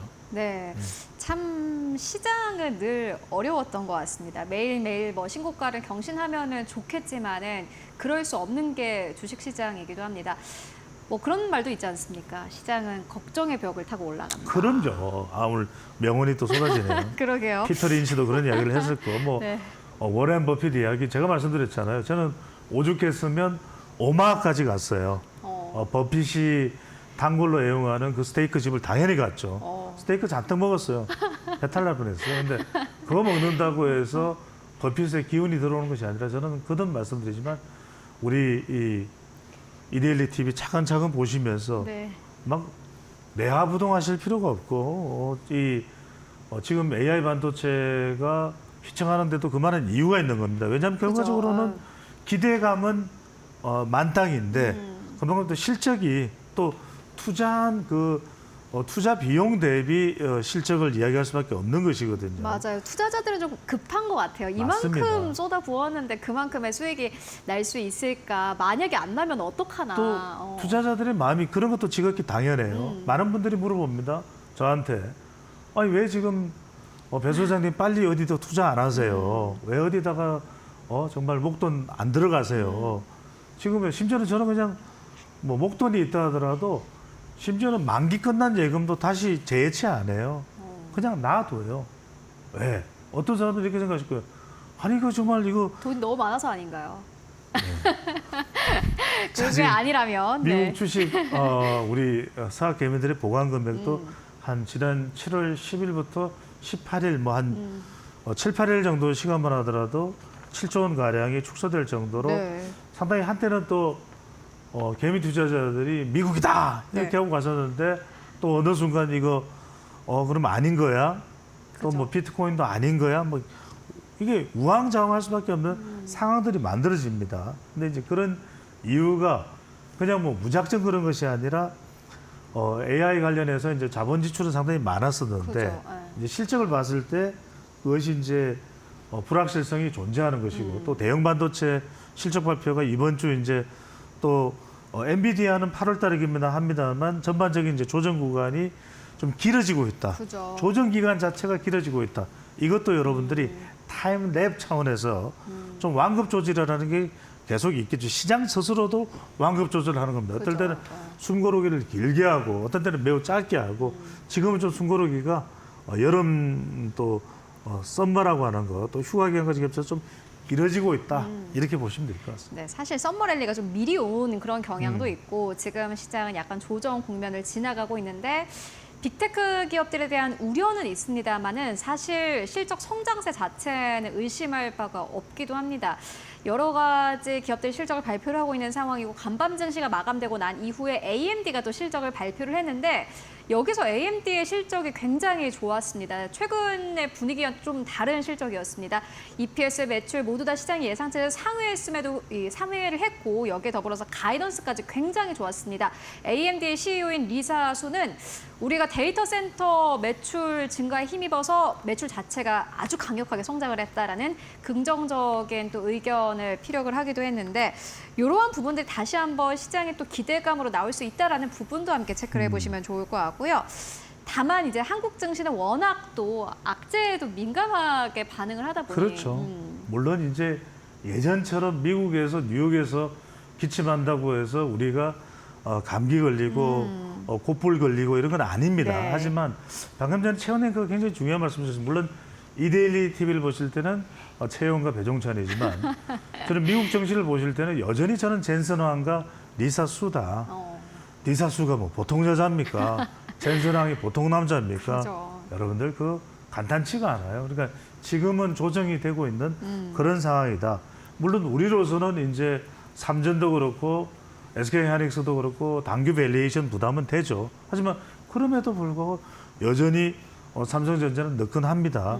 SK하이닉스도 경쟁력을 HBM 분야 쪽에 가지고 있죠. 그래서 박스권에서 움직이고는 있지만 단기적으로 지금 조정이 되고 있다라는 거. 물론 이게 이제 호흡상으로 보면 좀 장기화되는 것처럼 보일 수는 있습니다. 하지만 이제 메모리 사이클을 봤을 때 자꾸 이제 필라델피아 지수 이야기를 많이 하는데 네. 필라델피아가 이제 반도체보다는 미국 대선에 더 중요해질 가능성이 높아요. 그렇죠. 펜실베이니아 주에 예, 그런 의미에서 뭐 기준금리가 또 인하된다 그러면 또 안전자산인 금 쪽에 이제 무게를 두고 있는데 오히려 저는 기준금리가 인하되면 유동성이 되면서 건설 쪽도 러시아 우크라이나 전쟁이 끝나게 되면 우리가 재건 쪽에도 뛰어들 수 있는 상황이 되기 때문에 네. 그런 쪽도 좀 더 눈여겨서 봐두시는 것도 좋을 것 같습니다. 네, 알겠습니다. 뭐 반도체 쪽 그리고 전체적인 실적 부분을 함께 짚고 왔고요. 그렇다면은 또 이제 저희가 하반기에 들어왔기 때문에 상반기와는 또 생각을 약간 달리할 필요가 있을 것 같다라는 생각이 듭니다. 말씀처럼 9월에는 이제 금리 인하 거의 그렇죠. 확실시되고 있고 그렇죠. 또 11월에는 미국의 대선이 있고요. 맞습니다. 어떤 부분을 보면 좋을까요? 여러분들이 오늘 시간이 많지 않게 짧게 말씀드리면 자 지금 뭐 우리 또 KG그룹의 토레스 너무 잘 나가잖아요. 네. 전기자동차. 아니 뚱딴지 같이 왜 이데일리 TV 와서 뭐 토레스 이야기하냐는데 이런 말씀 드리는 거예요. 다들 뭐 트럼프가 재집권을 하면 전기차는 다 나쁠 거다. 그렇지 않아요. 여러분들 어느 쪽에 좀 더 숨통이 트냐 이쪽을 잘 보라는 말씀 드리는데 저는 하반기 쪽에 주목할 기업으로 저는 전통적인 에너지 쪽인데 이원이에요. 근데 전통적인 에너지라고 하지만 그러면 천연가스 안 쓸 겁니까? 여전히 유럽도 그렇고 이 이원, 이 천연가스 쪽은 근데 이제 더군다나 이원 같은 경우에는 이제 전통적인 이 천연가스뿐만 아니라 뭐 수소, 암모니아까지 영역을 넓혀요. 그러니까 저는 그런 의미에서 더 주목을 하십시오. 이런 기업들을 저는 최종 결정은 개인이 하겠지만 잘 보시라는 말씀드리고 그러니까 여수 그린 에너지 지분도 거의 최종 과정이에요. 그렇죠. 또 하나는 롯데케미칼하고 LPG 공급 계약도 체결을 했는데 이것도 거의 뭐 한 4,500억 원 정도의 규모예요. 그런데 롯데케미칼이 제가 L자 들어간 기업 주목하라고 여러 차례 말씀드렸잖아요. L자 기업이 2개 등장하면 롯데케미칼 등장하면 뭐 생각이 되죠? 빈살만을 생각해요. 그런 말씀을 샤인 프로젝트가 있죠. 그다음에 이 이원이 뭐냐? LS 네트워크스의 또 최대 주주인 거 아니겠습니까? LS 증권을 자회사로 편입을 한 이 LS 네트워크스의 최대 주주니까 또 L자가 들어가네요. 그러네요. 이런 점에서 여러분들이 눈여겨보실 필요가 있고 네. 바로 이어서 하나 소개를 해드리면 제가 알테오젠 설명드리면서 어떤 말씀 드렸었어요. 자, 뭐 우리 이제 화장품 쪽에 또 실투도 있었지만은 실리콘투도 계속 어떤 유사한 그 경쟁력을 가지고 있는 기업들을 여러분들이 디스커버리 발견하는 게 중요하다. 알테오젠과 좀 비슷한 유사한 성격을 가지고 있는 기업으로 제가 이미 설명했던 ST팜이 있었죠. 그냥 ST팜이 아니죠. 바로 바카스 기업, 동화 소시오의 계열사. 자, 이번에 소개해드리는 건 리가캠 바이오. 요즘에 핫하죠. 그렇죠. 핫합니다. 근데 리가캠 바이오가 그냥 리가캠 바이오가 아니에요. 어느 계열사죠? 오리온의 계열사입니다. 그러니까 분명히 이런 기업들이 계속 바이오는 살아남아야 되잖아요. 기술력을 유지하면서 임상 실험도 해가면서 또 축적된 그 기술을 다른 세계 다국적 세계적인 제약사 쪽에 넘길 수 있는 이 영업망과 신뢰가 구축됩니다. 실제로 중요한 게 제약 물질도 중요하겠지만 이 항생제 약물을 접합할 수 있는 ADC가 굉장히 중요합니다. 이 원천 기술을 가지고 있는 기업인데 이 ADC 기술 개발과 관련해서 가장 활발하게 지금 글로벌 제약사의 파이프라인을 연결한 것이 바로 리가캠바이오예요. 게다가 모기업은 어디? 오리온. 별이 몇 개예요? 오리온 별이잖아요. 그죠? 별이 몇 개. 근데다가 이제 월드 ADC 어워즈에서도 지금 최고상을 수상할 정도로 기술력을 공인된 기술력이 입증이 돼 있다. 근데 지금 이 표를 제가 굳이 보여드리는 건 뭐냐면 알테오전도 지금 기술 수출 규모가 8조, 리가캠 바이오도 비슷하죠. 또 하나 기업이 있죠. ABL 바이오. 그러니까 자꾸 알테오젠과 닮아 있는 그 기업들을 찾아가는 발견하는 거. 물론 최종적인 투자는 여러분들이 참고해서 개인의 판단에 하는 거지만 이런 것들을 계속해서 발굴해내는 것이 요즘 어렵다 하면서도 이걸 발견한 사람들과 또 판단하는 사람들과 아닌 사람의 차이는 분명히 있다라는 점 거듭 말씀드립니다. 네, 이미 발전자 소장님께서 좀 몇 번 이야기도 해주셨는데 최근에 제약바이오 그리고 앞서서 말씀해 주셨던 기업들이 굉장히 핫했습니다. 결국에는 좋은 기업들은 주가가 조금 횡보하는 국면에서 볼 필요가 있겠고 매수를 할 필요가 있겠다라는 예. 생각이 드는데 짧게 트럼프도요. 네. 고령이지만 바이오 관심 많아요. 많은 분들이 카멜라 해리스 이야기하죠. 환갑이에요. 그러니까 미국은 대선을 보더라도 바이오 관련된 사업은 계속해서 곽강을 받을 수밖에 없다. 알겠습니다. 네, CDMO도 역시나 마찬가지로 최근에 미국 대선과 관련돼서 또 다시 수혜를 받고 있는데 이 부분까지 함께 챙겨가시면 좋을 것 같습니다. 지금까지 배종찬 소장과 함께 이야기 나눠봤습니다. 말씀 고맙습니다. 감사합니다.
마켓무버 신민영입니다.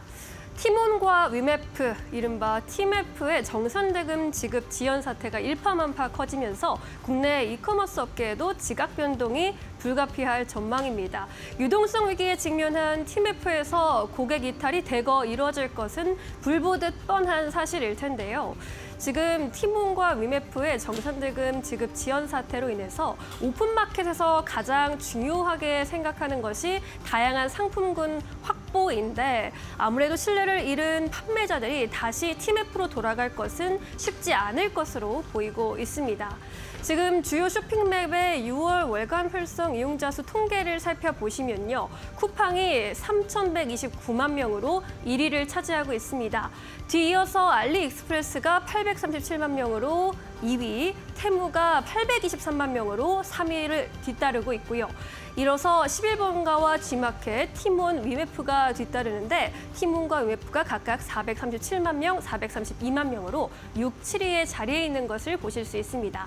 업계에서는 쿠팡과 네이버 쇼핑의 양강 체제가 이어지면서 C커머스의 반사이익이 예상될 것이다 라고 이야기하고 있는데요.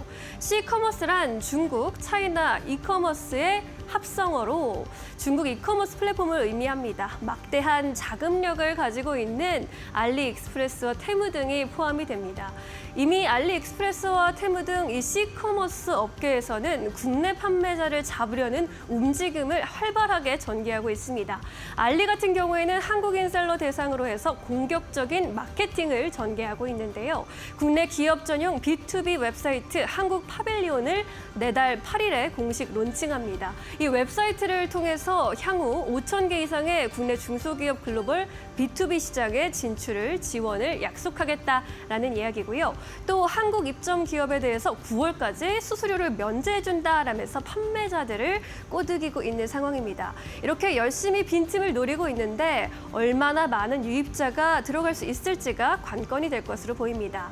한편 쿠팡과 네이버 등 반사이익이 기대되는 주가들은 요동치고 있습니다. 다음 장을 통해서 그 기업들 확인해 보도록 하겠습니다.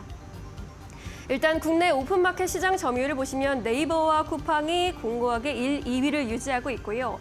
티몬과 위메프 같은 경우에는 각각 5%, 3%의 점유율을 차지하고 있다는 것 보실 수 있습니다. 이 8%의 점유율을 뺏는 것이 키포인트가 될 텐데 네이버 같은 경우 국내 오픈마켓 1위 사업자로 이번 사태로 인해서 1%의 점유율 증가가 나타날 수 있지 않을까라는 그런 기대감을 갖고 있습니다. 이마트 역시 G마켓의 점유율 확대를 기대하고 있는 상황이고요. 쿠팡 같은 경우에는 미국 나스닥에 상장되어 있기 때문에 관계사로 기대 심리가 이전되고 있습니다. 관계사들 KCTC와 동방, 갤럭시와 머니트리 등이 있는데요. KCTC는 쿠팡과 물류 창고 업무를 제휴하고 있는 업체죠. 최근 주가 신고가 흐름 이어가고 있고 동방도 쿠팡과 물류 전담 운송사 계약을 맺은 운송 물류 업체입니다. 주가 유동치고 있습니다. 갤럭시와 머니터리 역시 결제 서비스를 제공한다는 점으로 인해서 관련주로 엮이고 있는 상황입니다. 이 관련주의 주가 흐름도 물론 중요하겠지만 소비자들의 신뢰를 잃은 티몬과 위메프 사태로 인해서 우리가 다시 기억해야 할 점들이 많을 것 같습니다. 판매 대금을 다시금 지급할 수 있다라고 하더라도 한번 돌아선 소비자의 마음은 돌아서지 않을 것이라는 점을 꼭 기억해야 할 것입니다. 지금까지 마켓 무버였습니다. 네, 이어서 오늘 시장에서 움직이고 있는 기업들 하나하나 살펴보도록 하겠습니다. 지시인포의 박수범 대표, 이델리온의 박정식 파트너 모시고 이야기 나눠보도록 하겠습니다. 안녕하십니까? 안녕하세요. 네, 오늘 시장에서 움직이고 있는 기업들 만나보도록 하겠습니다. 먼저 첫 번째로는 박수범 대표님께서 가지고 오신 기업입니다. 오늘 ST 바이오센서를 가장 첫 번째 기업으로 가지고 오셨는데 오늘 시장 주가가 3% 넘게 상승 흐름 나오고 있습니다. 9,600원대에서 현재 거래가 되고 있는데 보니까 최근에 코로나19 확진자가 또 다시 많아지고 있다고 하더라고요. 네, 맞습니다. 지금 이제 코로나 확진자 수가 좀 많아지다 보니까 관련 종목들의 움직임이 좀 괜찮은 흐름들을 좀 보여주고 있습니다. 지금 이제 관련 종목들을 좀 보게 되자면 지금 랩지노믹스도 있고 셀리디도 있고 거기에 따른 지금 현재 여러 업체들이 지금 이제 반등 흐름을 좀 보여주고 있어요. 그 중에서 저는 ST 바이오 센서를 좀 가지고 나왔고요.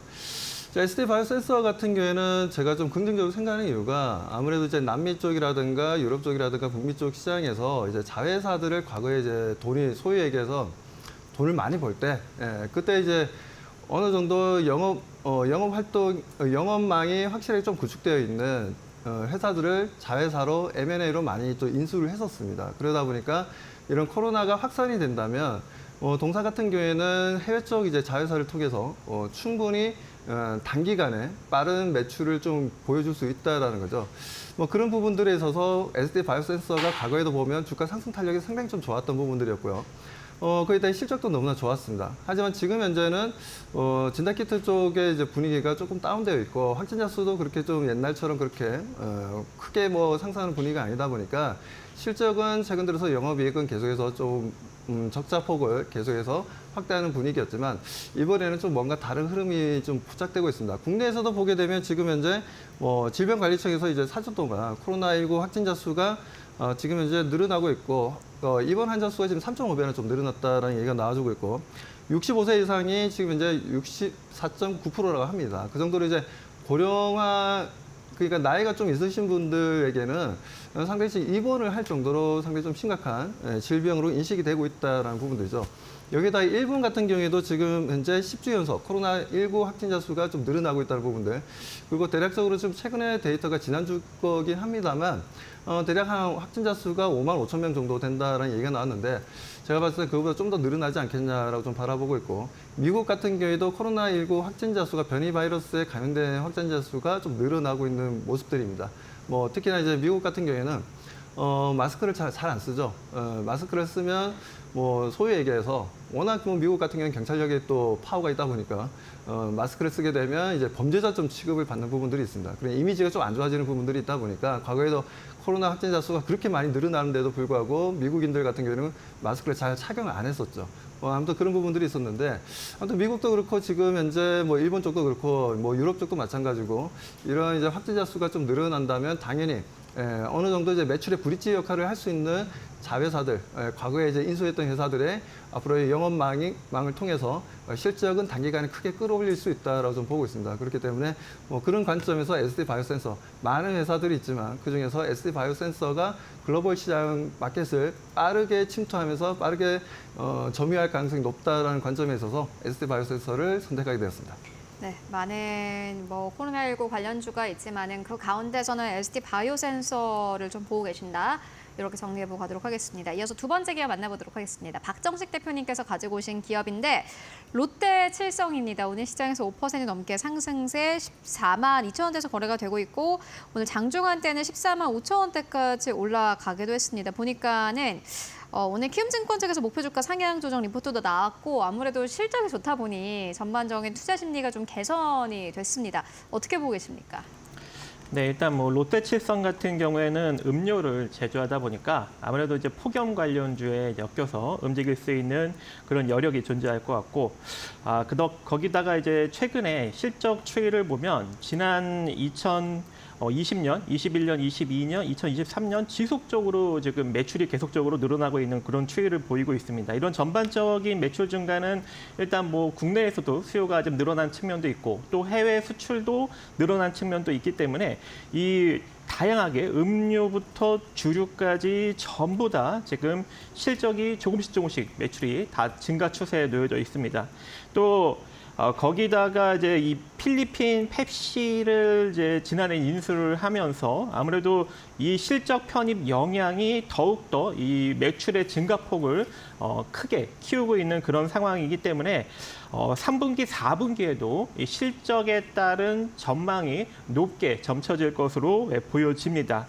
올해는 일단 매출액이 1조 992억 원으로 전년 동기 대비 이번 분기죠. 이번 분기 2분기에 1조 992억 원으로 전년 동기 대비 38.1% 상승한다는 그런 전망이 나타나고 있고 영업이익은 602억으로 전년 대비 1.8% 증가가 되었습니다. 이번에 발표된 그런 이제 실적이죠. 자, 그렇기 때문에 3분기, 4분기에도 긍정적인 실적이 점쳐지고 있어서 이 증권가에서 목표 주가를 지속적으로 상향시키고 있고 이 기술적으로도 이제 막 바닥권에서 상승 추이를 나타나고 있기 때문에 추가적인 상승력이 나타날 것으로 전망이 됩니다. 그래서 지금 가격 14만 1,000원대 이하로 13만 9천 원 정도 자리까지 분할 매수 관점 가시면 좋을 것 같고 이대로 상승력이 지속된다면 단기적으로 15만 3천 원 정도 자리까지 노려보시고 혹여 15만 3천 원짜리가 돌파가 된다면 중기적으로 상승력이 나타날 수 있기 때문에 지속 홀딩 관점도 가능하다고 판단이 되고 있습니다. 네, 매수 레인지는 14만 1,000원대를 의견을 주셨습니다. 실적이 잘 나오고 있는 기업입니다. 계속해서 보시면 좋을 것 같고요.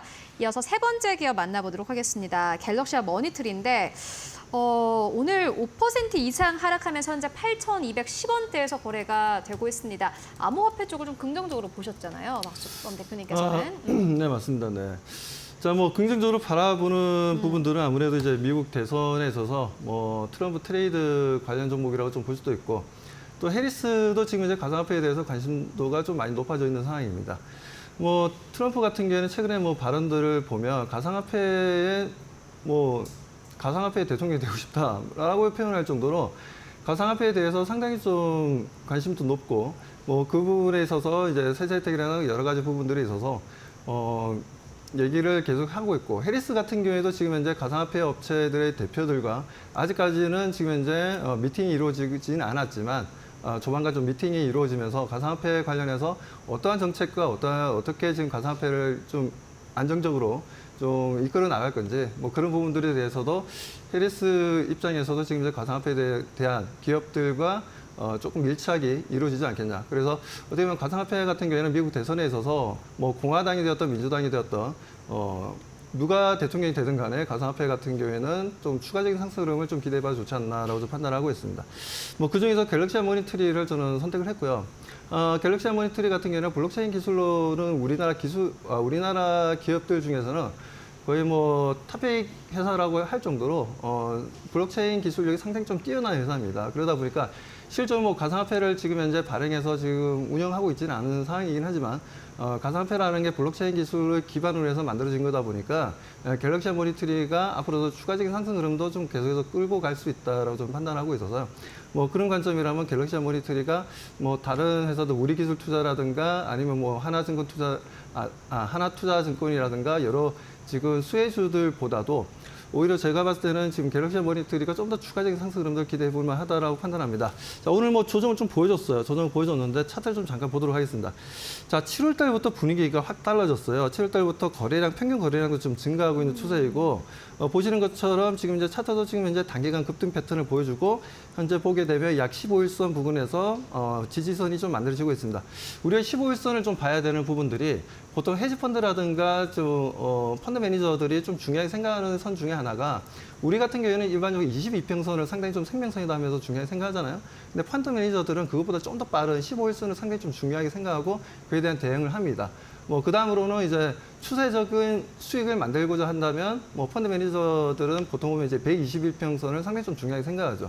121평선 위에 있냐 아래 있냐에 따라서 투자 전략이 많이 좀 달라지는 부분들이 있습니다. 그래서 기관들의 어떤 펀드 매니저들의 그런 이제 인식 그리고 그에 따른 트레이딩하는 방법 부분들에 있어서 바라보게 된다면 지금 현재 15이평선 위에 지금 을 무너뜨리지 않고 마이너스 5.3%를 보여주고 있다는 건 상승 추세를 계속해서 이어나갈 수 있다라고 좀 봐야 되는 부분이라고 말씀을 좀 드리고 싶습니다. 그래서 갤럭시 하모니트리도 우리 개인 투자자분들 관심 있게 좀 바라보자라고 말씀드립니다.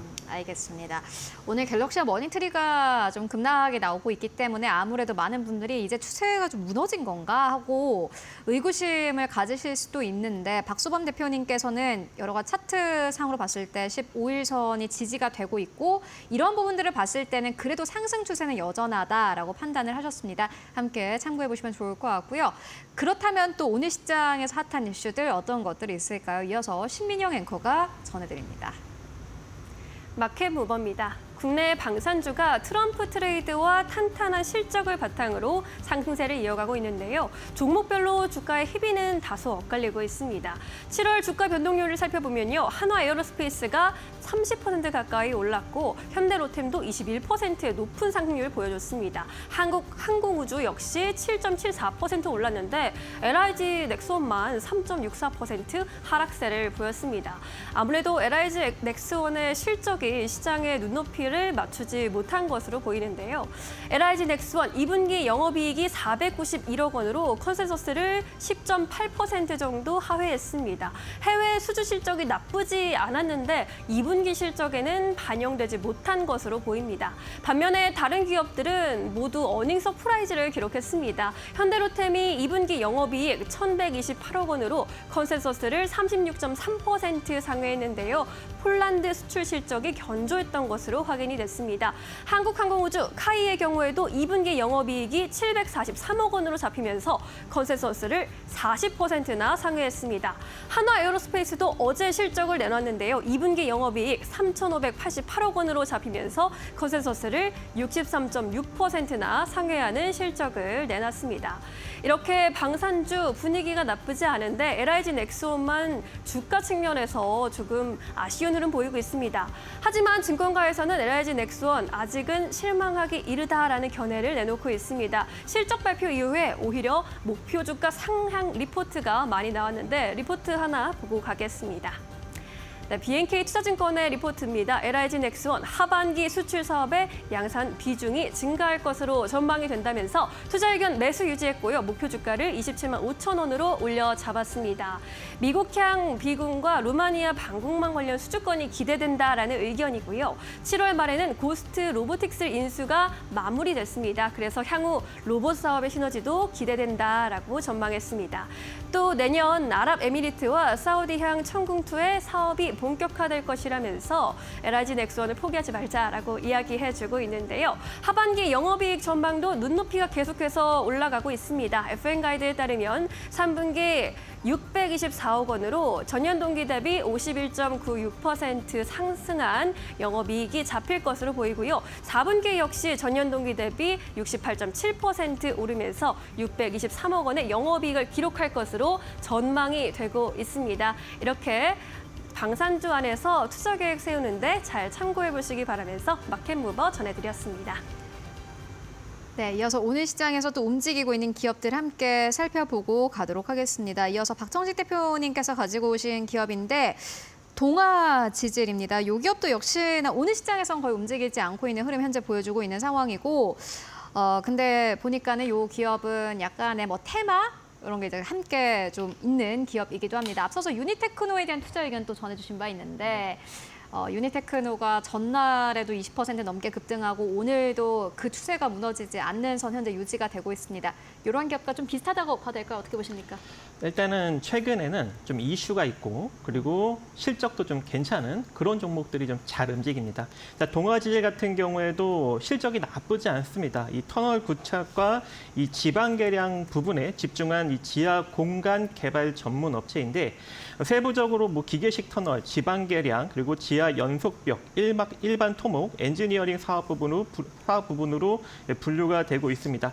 토목 분야에서는 보링, 그라우팅 공사, 그리고 수중 공사, 상하수도 설비 공사, 토공사, 비계 구조물 해체 공사, 미장 방수 조적 공사, 철근 콘크리트 공사 등을 영위하고 있는데 우리가 이제 주목을 해야 되는 것은 이 지하 연속벽 공법입니다. 이게 댐의 기초로 활용이 되는 그런 공법인데 안정액을 사용해서 굴착을 한 후 지중해 연속된 철그리트 콘크리트 벽체를 형성하는 공법입니다. 그래서 추후 이 정부가 발표한 대로 만약에 댐을 14개를 짓게 된다면 이 동아 지질이 실질적인 수혜주로 거론이 될 수 있고 이미 이제 이 댐 관련 종목들 중에 이제 이화 공영이나 우원 개발 같은 종목들이 이제 강력한 상승 흐름을 보여줬고 특히 이제 이화 공영 같은 경우에는 오늘도 강세를 보이고 있는데 이 동아 지질이 만약에 이제 수혜주로 뒤늦게 부각을 받을 수 있는 여력도 존재하고 부각을 받게 된다면 좀 시세가 강력하게 나올 수 있는 여력도 일정 부분 존재하지 않을까라고 생각을 합니다. 그리고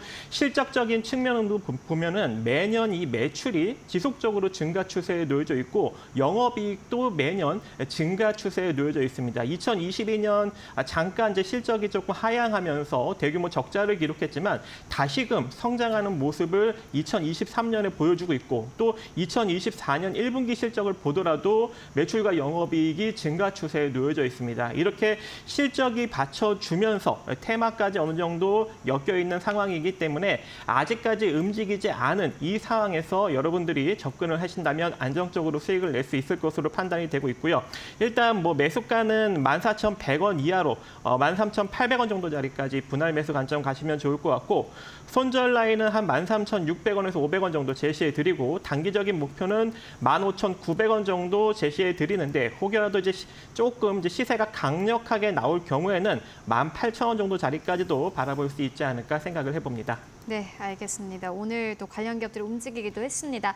후발주자로 움직일 거다 이렇게 전망 듣고 왔고요. 이어서 다음 기업 만나보도록 하겠습니다. 박수범 대표님께서 가지고 오셨는데 박수범 대표님께서도 사실 YC에 대한 투자 의견 꾸준히 전해주신 바 있고 오늘 두 자릿수의 급등 흐름이 나오고 있습니다. 전해주시는 기업에 대해서 기대를 해볼 수밖에 없을 것 같은데 특히나 한미글로벌이 오늘 시장에서 2% 넘게 상승 흐름 나타내고 있고 오늘 시장에서 가지고 오셨어요. 가지고 오신 이유가 있으실까요? 한미글로벌 얘기하시는 네. 거죠? 네네네. 자, 한미글로벌 같은 경우에는 지금 이제 뭐 나오는 내용들 뭐 다들 아시겠지만 지금 이제 중국의 외교부에서 우크라이나 쪽과 러시아가 대화 협상 준비가 조금 마련되고 있다는 얘기가 좀 나와주고 있습니다. 우크라이나 같은 경우에도 오랫동안 좀 지속되는 지금 소모전에 있어서 전쟁에 있어서 이제는 좀 평화를 원한다라는 메시지가 계속해서 좀 나와주고 있어요. 그러다 보니 뭐 영토에 대해서는 어차피 좀 러시아가 지금 현재 뭐 내줄 분위기가 아니다 보니까 그 부분에서 명확한 평화 협정을 맺길 원하는 것 같습니다. 뭐 이러다 보니 아무래도 지금 현재 우크라이나 재건 관련 종목들이 최근 들어서 좀 관심을 좀 많이 받게 된 부분들이고 뭐 그런 부분들에 있어서도 포스코 인터내셔널 같은 경우에도 이제 국내에 보면 이제 SG라는 회사가 있어요. 이 SG라는 회사가 아스콘 쪽에서는 국내 1위 업체인데 이 아스콘이 어디에 들어가냐면 콘크리트라든가 아스팔트에 들어갑니다. 그럼 우크라이나의 재건 사업이 이루어진다면 가장 중요한 게 뭐겠습니까? 가장 중요한 건 이제 도로를 빨리빨리 복구시키는 거죠. 뭐 그렇게 하면서 이제 물류 시스템을 좀 정상화시킬 부분이 필요하다라는 겁니다. 그런 부분들에 있어서 포스코 인터내셔널도 SG라는 회사와 같이 아스콘 쪽에서의 1위 업체인 이 SG와 협업하고 있다는 부분들은 상당히 좀 긍정적이다. 그리고 한미글로벌 같은 경우에도 지금 현재 뭐 중동 지역을 중심으로 해서 매출이 계속해서 꾸준하게 이루어지고 있는 상황이고 사우디 같은 경우에도 지금 현재 사우디에서 매출도 상당히 좀 분위기가 좋습니다. 뭐 그렇기 때문에 뭐 그런 관점에서 제가 한미글로벌을 지난번에도 좀 가지고 나왔는데 오늘도 좀 가지고 나오게 되었고요. 뭐 오늘 같은 분위기에 있어서 다시 한번 추세적인 상승 흐름들 좀 기대하셔도 좋다라고 말씀드립니다. 알겠습니다. 한미글로벌에 대해서는 계속해서 좀 기대를 해보도록 하겠고요. 이어서 다음 기업 바로 만나보도록 하겠습니다. 다음 기업은 넷마블입니다. 오늘 2% 가깝게 상승세 63,400원대에서 거래가 되고 있는데 넷마블을 왜 가지고 오셨을까요? 네, 뭐 최근에 게임주들이 좀 반등력이 그죠? 잘 네. 나오지 않았습니까? 그리고 이제 슬슬 이제 게임 관련 회사들의 실적 전망이 좋아지고 있는 그런 상황으로 보여집니다. 넷마블도 좀 적자를 기록했다가 최근 들어서 이제 흑자 전환을 하고 있고 내년에는 이제 다시금 대규모 흑자 전환이 나타날 수 있는 여력이 존재하는 그런 기업이기 때문에 이제 슬슬 좀 수급이 유입되지 않을까 그렇게 생각을 하고 있습니다. 특히 이제 올해 상반기에 출시한 나 혼자 레벨업 어라이즈가 조금 대박을 터뜨렸습니다. 일단 출시 하루 만에 DAU 500만 명 그리고 매출 140억 원을 기록하면서 넷마블 역대 론칭 실적 중 최고치를 달성을 하였기 때문에 향후 이 주가 상승력이 일단 기대가 되고 있는 상황이고 하반기에도 다양한 신작 4종을 출시할 예정입니다. 7개의 대제 키우기 그리고 RF 온라인을 계승한 RF 온라인 넥스트 그리고 데미스 리본 원탁의 기사 IP를 기반으로 한 킹 아서 레전드 라이즈 이런 이제 신작 게임들이 하반기에도 연달아 출시될 예정이기 때문에 하반기 실적 기대감도 굉장히 높다 이렇게 판단이 되고 있습니다.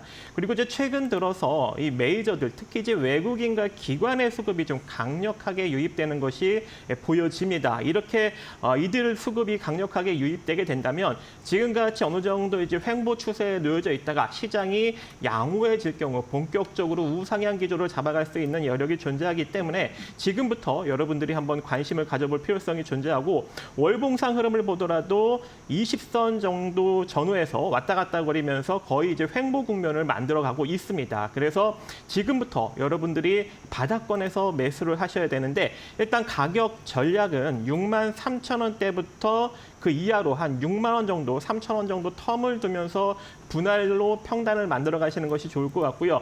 이 상태로 상승력이, 즉 상승 추이가 잡혀간다면 최소한 87,000원 정도 자리까지는 중기적으로 올라올 수 있지 않을까 생각을 해봅니다. 네, 알겠습니다.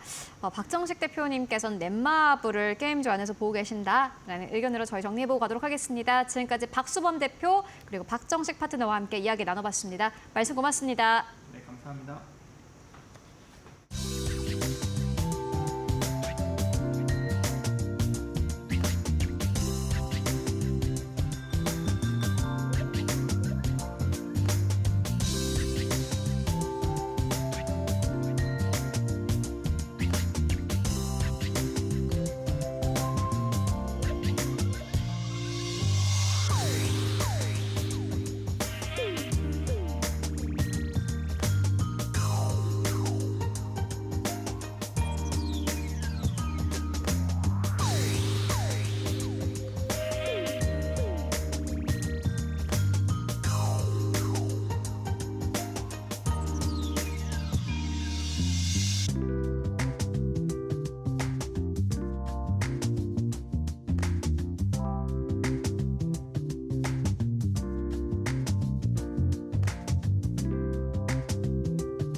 네, 마감 전략 세워보고 가도록 하겠습니다. 오늘은 SK증권 이천지점의 서영훈 차장 연결해 보도록 하겠습니다.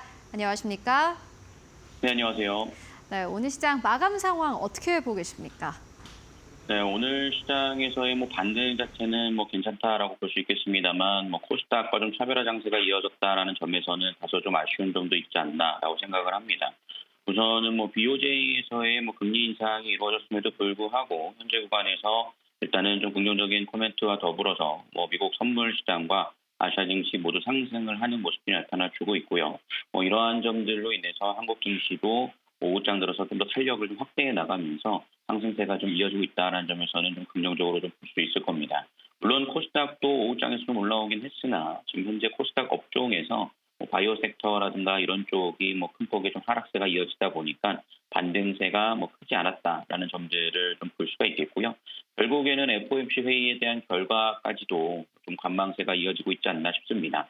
그러다 보니까 수급에서도 외국인들이 선물 쪽에서도 매수가 들어오긴 했으나 코스피 쪽에서는 500억 수준밖에 그치지 못했고 선물 쪽에서만 좀 들어오는 모습들을 보였다는 점을 감안해 보면 결국엔 FOMC 회의 결과에 대한 부분들을 어느 정도 좀 보고 가겠다라는 전망이 큰 것으로 예상을 하고 있는 상황입니다. 네, 그렇다면 오늘 시장에서 보시는 기업 있으실까요? 네, 오늘 제가 관심 있게 보고 있는 종목은 KB금융 좀 보고 있는 상황인데요. 비은행권 실적이 상당히 좀 개선되면서 긍정적으로 좀 이어지고 있는 상황이고, 사실 금융주들의 가장 문제점이라고 한다면 PF에 대한 우려감이 나오고 있는 상황인데, 최근 KB금융 같은 경우에는 유보금을 통해서 PF에 대한 부분들을 좀 해소할 수 있는 부분이라고 좀 판단이 되고, 문제가 되는 PF가 0.8% 수준이라는 점을 감안해 보면 크지 않을 것으로 예상을 하고 있는 상황입니다. 오히려 최근 들어서 배당 성향 자체가 좀 증가하는 모습들이 나타나주고 있고, 자사주 소각도 하반기에 다시 한번 4천억 규모로 좀 진행을 예정하고 있는 상황이기 때문에 그런 점에서는 여전히 좀 긍정적인 흐름이라고 좀 볼 수 있는 상황이어서 KB금융에 대해서 좀 모아가시는 전략으로 배당까지 노려가 보신다라면 여전히 가격적 메리트는 충분하다라고 말씀을 좀 드릴 수가 있겠습니다. 네, 차장님께서 금융주에 대한 의견 주신 건 처음인 것 같은데 KB금융에 대해서 긍정적으로 보고 계신다라는 의견으로 정리해보고 가도록 하겠습니다. 말씀 고맙습니다. 네, 감사합니다.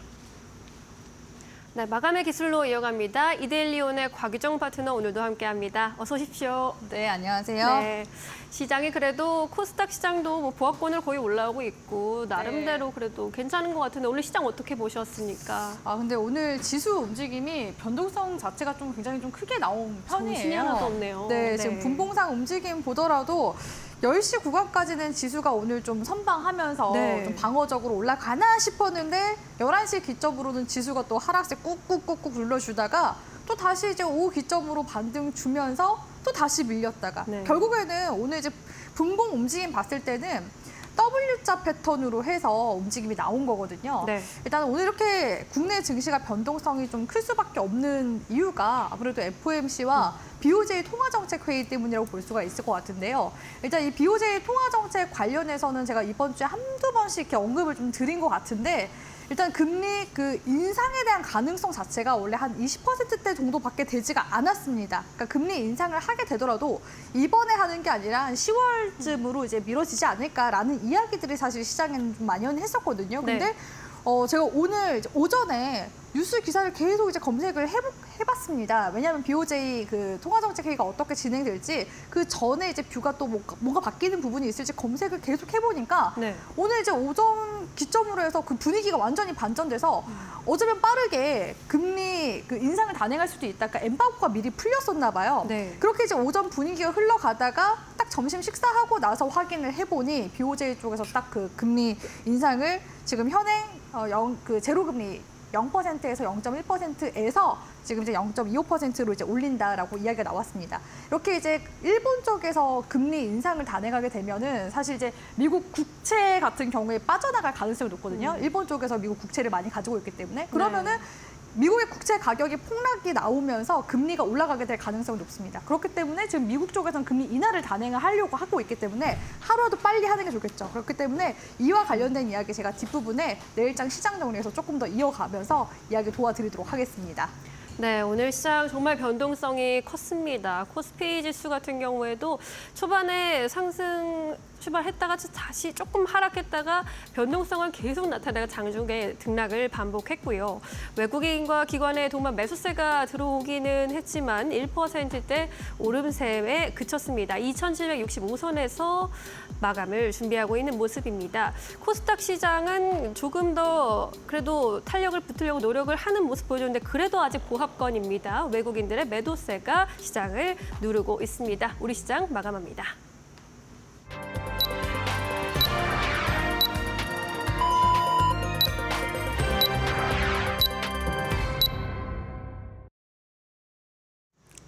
네, 7월 31일 장 모두 다 마무리가 됐습니다. 오늘은 7월의 마지막 거래일이었는데요. 7월을 사실 기대를 안고 출발을 했었는데 썸머 랠리는 없었습니다. 이번 여름 7월 시장은 사실 굉장히 부진했습니다. 다만 굵직굵직한 이벤트가 하나하나씩 지나가고 있는 상황입니다. 오늘 삼성전자가 확정 실적을 발표를 했고 컨퍼런스 콜도 진행이 됐고요. 뱅크 오브 재팬이 일본은행이 오늘 이 기준금리를 0.25%포인트 인상을 했습니다. 그리고 이제 내일 아침이 되면 FOMC 결과가 나올 텐데 금리 동결이 확실시되는 가운데 과연 미국의 파월 의장은 어떠한 이야기를 할까에 대한 의구심이 아마 해소가 될 것 같습니다. 많은 기업들도 실적 발표를 계속해서 하고 있습니다. 그렇다면 오늘 시장 전반적으로 분위기는 어땠을지 함께 마켓 스핀을 통해서 분위기 살펴보고 가도록 하겠습니다. 네, 오늘 우리 시장은 단기 테마적으로 봤을 때는 5% 이상의 상승세가 나왔던 것은 대형고래 쪽이었고요. 그리고 오늘 장기 테마적으로 봤을 때는 해운물류 쪽이 5% 넘게 강세, 페인트 쪽도 역시나 마찬가지로 3.5% 넘게 상승 흐름이 나왔습니다. 인프라 투자가 계속해서 늘어나면서 오늘 우리 시장에서 관련주가 전반적으로 좀 움직이는 흐름 보여줬고요. 에너지 업종이 오늘 시장에서 무려 11% 이상의 급등세, 랜드 쪽도 5% 넘게 상승세, 반도체 오늘 소부장 쪽이 굉장히 좋았는데 반도체 장비가 4% 넘게 상승 흐름이 나왔습니다. 업종 상위별로 봤을 때는 오늘 시장에서 전기, 전자 쪽이 2% 넘게 강세 흐름을 보여줬고요. 음식료 업종도 역시나 마찬가지로 2% 넘게 상승 흐름을 보여주기도 했습니다. 그리고 오늘 또 상한가 기록한 기업들 꽤 많습니다. 콘타매트릭스 상한가 기록했고요. 흥구석유 오늘 상한가 기록했습니다. 이외에 한국석유도 오늘 시장에서 24% 이상의 급등 흐름이 나왔고 이화공영이 24% 넘게 급등하면서 오늘 두 자릿수 이상의 급등 흐름이 나왔던 기업들도 꽤나 많았습니다. 그렇다면 오늘 시장 지수는 어떻게 마감했을까 함께 만나보시죠. 네, 오늘 양시장이 약간 엇갈리면서 거래를 마감을 했습니다. 코스피는 1% 넘게 상승하면서 2,770선에서 거래 마감했습니다. 전장 대비해서 31포인트 이상 올랐고요. 오늘 코스닥은 그래도 좀 긍정적인 것이 장중한 때는 1% 가깝게 하락을 하기도 했는데 그래도 하락폭을 빠르게 줄여냈습니다. 코스닥 같은 경우 0.08% 약보합권 800선을 그대로 유지하면서 803선에서 거래 마감했습니다. 어제장 종가와 비교했을 때는 거의 움직임 없이 거래 마감했고요. 그렇다면 시가총 1위권부터 5위권까지는 어땠을까 함께 만나보시죠. 네, 오늘 IT 투톱 기업들이 사실상 코스피 지수는 이끌었습니다. 삼성전자가 3.5% 넘게 상승세 83,900원대에서 거래 마감했습니다. 삼성전자는 사실 실적도 괜찮긴 했습니다만 컨퍼런스 콜에서 나온 이야기들이 결국에는 시장에 좀 긍정적인 모멘텀으로 작용이 됐고요. SK하이닉스 같은 경우 3% 넘게 상승하면서 194,600원대에서 거래 마감했습니다. 오늘 또 많은 기업들이 실적을 발표하고 있습니다. 삼성물산이 실적을 발표를 했습니다. 영업이익 단위 전년 동기 대비해서 16% 넘게 증가한 것으로 확인되고 있습니다. 사실 지수가 전체적으로 빠졌음에도 불구하고 삼성물산의 주가는 굉장히 하방 경직성이 강했습니다. 그렇기 때문에 또 실적을 베이스로 해서 어떻게 주가가 움직일지를 확인하는 것도 내일 시장의 포인트가 될 것 같고요. 오늘 LG 엔솔이 나홀로 1위권부터 5위권 가운데서 하락하면서 거래 마감했습니다. 2.7% 넘게 하락하면서 32만 4천원대에서 거래 마감했습니다. 삼성 바로직스 강보합권 우선주가 오늘 시장에서 3% 넘게 상승을 보였고요. 6위권부터 10위권까지를 함께 만나보시죠. 기아가 강보합권, 신한지주가 강보합권 보인 가운데 오늘 1위권부터 5위권 그리고 6위권부터 10위권은 확실히 좀 분위기가 다릅니다. 삼성전자, SK하이닉스가 다 한 장이었고요. 현대차, 셀트리온, KB금융까지는 일제 하락하면서 거래 마감했는데 특히나 최근 들어서 급하게 올라온 셀트리온 쪽으로 오늘 시장에서는 2% 넘게 하락하면서 거래 마감했습니다. 그리고 SKI테크놀로지가 오늘 실적도 함께 발표했습니다. 적자로 전환된 것으로 확인이 됐고요. 시장에서는 적자로 전환을 할 것이다라고 전망을 하기도 했습니다. 어쨌든 간 눈으로 확인을 한 거고 또 주가의 반응을 함께 확인해 보시는 게 중요해 보이고요. 코스닥 1위권부터 5위권까지를 함께 만나보시죠. 오늘 에코프로가 또 실적을 발표를 했습니다. 에코프로는 계속해서 역성장 흐름 나오고 있습니다. 에코프로 같은 경우는 오늘 시장에서 무려 3.9% 이상 하락세 보였고요. 에코프로 BM도 마찬가지로 4% 넘게 하락하면서 거래 마감했습니다. 에코프로는 양극재 쪽 같은 경우에는 ESS 쪽의 매출은 늘어날 것이지만은 실질적으로 전기차발 양극재 같은 경우에는 역성장이 예상이 된다. 실적 성장세가 크지는 않을 것이다라고 전망을 했습니다. 이러한 부분들이 사실 오늘 시장을 전반적으로 좀 누르는 역할을 했고요. 이에 따라서 에코프로 BM, 에코프로 급락 흐름 나왔고 알테오젠이 오늘 시장에서 1.7% 넘게 하락하면서 거래 마감했고요. HLB가 나홀로 4% 가깝게 상승하면서 거래 마감을 했습니다. 삼천당제약이 0.05% 약보합권 6위권부터 10위권까지는 함께 만나보고 가도록 하겠습니다. 네, 6위권부터 10위권까지 엔캠이 4.8% 넘게 상승세, 리노공업도 역시나 마찬가지로 1.7% 넘게 상승하면서 리노공업 오늘 시장에서 다시 한번 20만 원대 뚫어내면서 거래 마감했고요. 셀트리온 제약, 휴젤 그리고 리가캠 바이오까지는 일제히 급락하면서 거래 마감했습니다. 지금까지 마감 상황 함께 살펴보고 왔습니다. 네, 오늘 시장 분석과 함께 이슈 조금 더 체크해 보도록 하겠습니다. 그러니까 파트너님, 그러니까 BOJ가 인상을 하긴 한 거죠. 네, 인상을 네. 이제 단행을 했고요. 사실 이제 그동안 엔저 현상이 좀 오래 지속됐었잖아요. 네. 2012년도에 이제 아베노믹스가 이제 진행되면서 대규모 이제 금융 완화를 하겠다, 적극적으로 재정 정책을 펼치겠다, 그리고 구조 개혁하겠다 이 세 가지 이제 구성을 해서 진행을 했었는데 사실 이제 주요 목표는 어느 정도 달성을 했습니다. 통화 공급도 늘렸고요. 엔화 가치도 낮춰서 일본 제품의 가격 경쟁력도 높이게 됐죠. 그로 네. 인해서 지금 최근에 일본 같은 경우에 증시 계속해서 고공행진하고 있잖아요. 네. 일본의 수출 기업과 또 이제 경상수지에 있어서는 가장 큰 혜택이었지만 중요한 거는 이 엔저로 인해서 고통받는 거는 실질적으로 이게 기업이 잘 되면은 뭐 고용도 늘고 또 그에 맞게 임금도 상승하고 그래야 되는데 임금 상승은 전혀 그렇지 못했다는 겁니다. 네. 근데 그 상태에서 수입 물가는 올라가게 되니까 당연히 그런 부담을 고스란히 소비자 국민들에게도 전가가 되는 거거든요. 네. 실제로 이번에 이제 물가 상승률을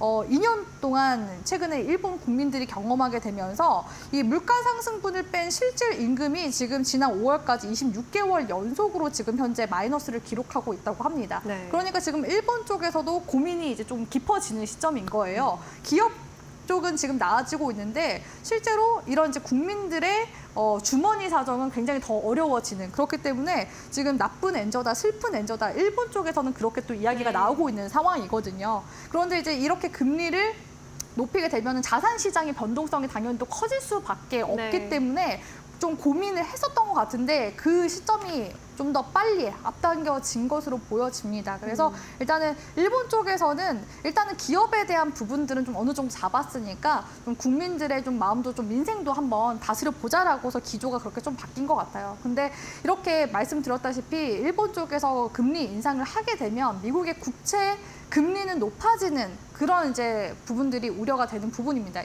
미국 쪽에서는 지금 금리를 인하를 지금 단행을 하려고 지금 나서고 있는 상황인 거잖아요. 네. 거기에다가 이제 유럽 쪽에서는 이미 6월 달에 단행했었고 또 내일 진행하는 영국의 중앙은행에서도 이번에 이제 금리 인하에 관련된 이야기가 나올 겁니다. 그렇기 때문에 오늘 밤 넘어가는 이제 FOMC 정말 중요할 것 같아요. 그렇죠. 그래서 이런 금리 인하 스탠스를 좀 더 다시 한 번 더 확인하면서 9월 이제 금리 인하를 이제 액션으로 보여줄 수 있을지에 대한 해답을 우리 시청자분들이 오늘 밤 이제 넘어가는 시점에 한 번 더 확인을 해보시면 좋을 것 같고요. 오늘 이제 국내 증시에서는 코스피, 코스닥이 엇갈리는 움직임이 나왔죠. 네.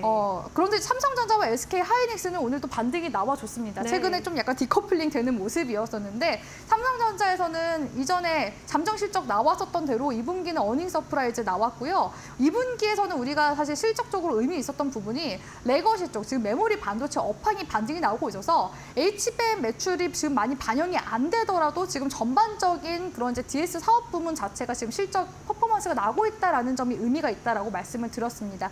여기에 이제 덧붙이자면 지금 이제 HBM 관련해서 퀄테스트 통과 언제냐라는 이제 부분들 많이 궁금해하실 것 같은데 일단 삼성전자 쪽에서는 3분기 내에는 통과하고 이제 양산까지 갈 것이다라고서 이야기가 계속 나오고 있습니다. 그래서 업계 쪽에서는 이제 9월 달쯤에는 결과가 나오지 않을까라고서 지금 보고 있기 때문에 긍정적인 소식 그래도 조만간 들릴 가능성이 이제 높다고 보여지고요. 네. 다만 지금 아직까지는 삼성전자 쪽도 노조 리스크가 있기 때문에 이 노조 리스크도 그 이제 8월 호재가 이제 나오기 전 계속해서 좀 타파를 좀 해나가야 되는 부분이지 않나라고 보고 있습니다. 그리고 2차 전지 쪽 같은 경우에는 아직까지 캐즘, 그러니까 지금 성장 중에 있는데 일시적인 지금 수요 둔화 현상을 겪고 있거든요. 근데 지금 미국 관련해서 대선 정책에 따라서 추가적으로 좀 주가가 빠질 수도 있는 그런 우려가 되고 있는 상황이기 때문에 2차 전지 쪽은 일단 지금 당장의 반등세보다도 대선 이제 끝난 이후의 흐름을 좀 더 봐야 될 것 같습니다. 그렇기 때문에 이런 엇갈리는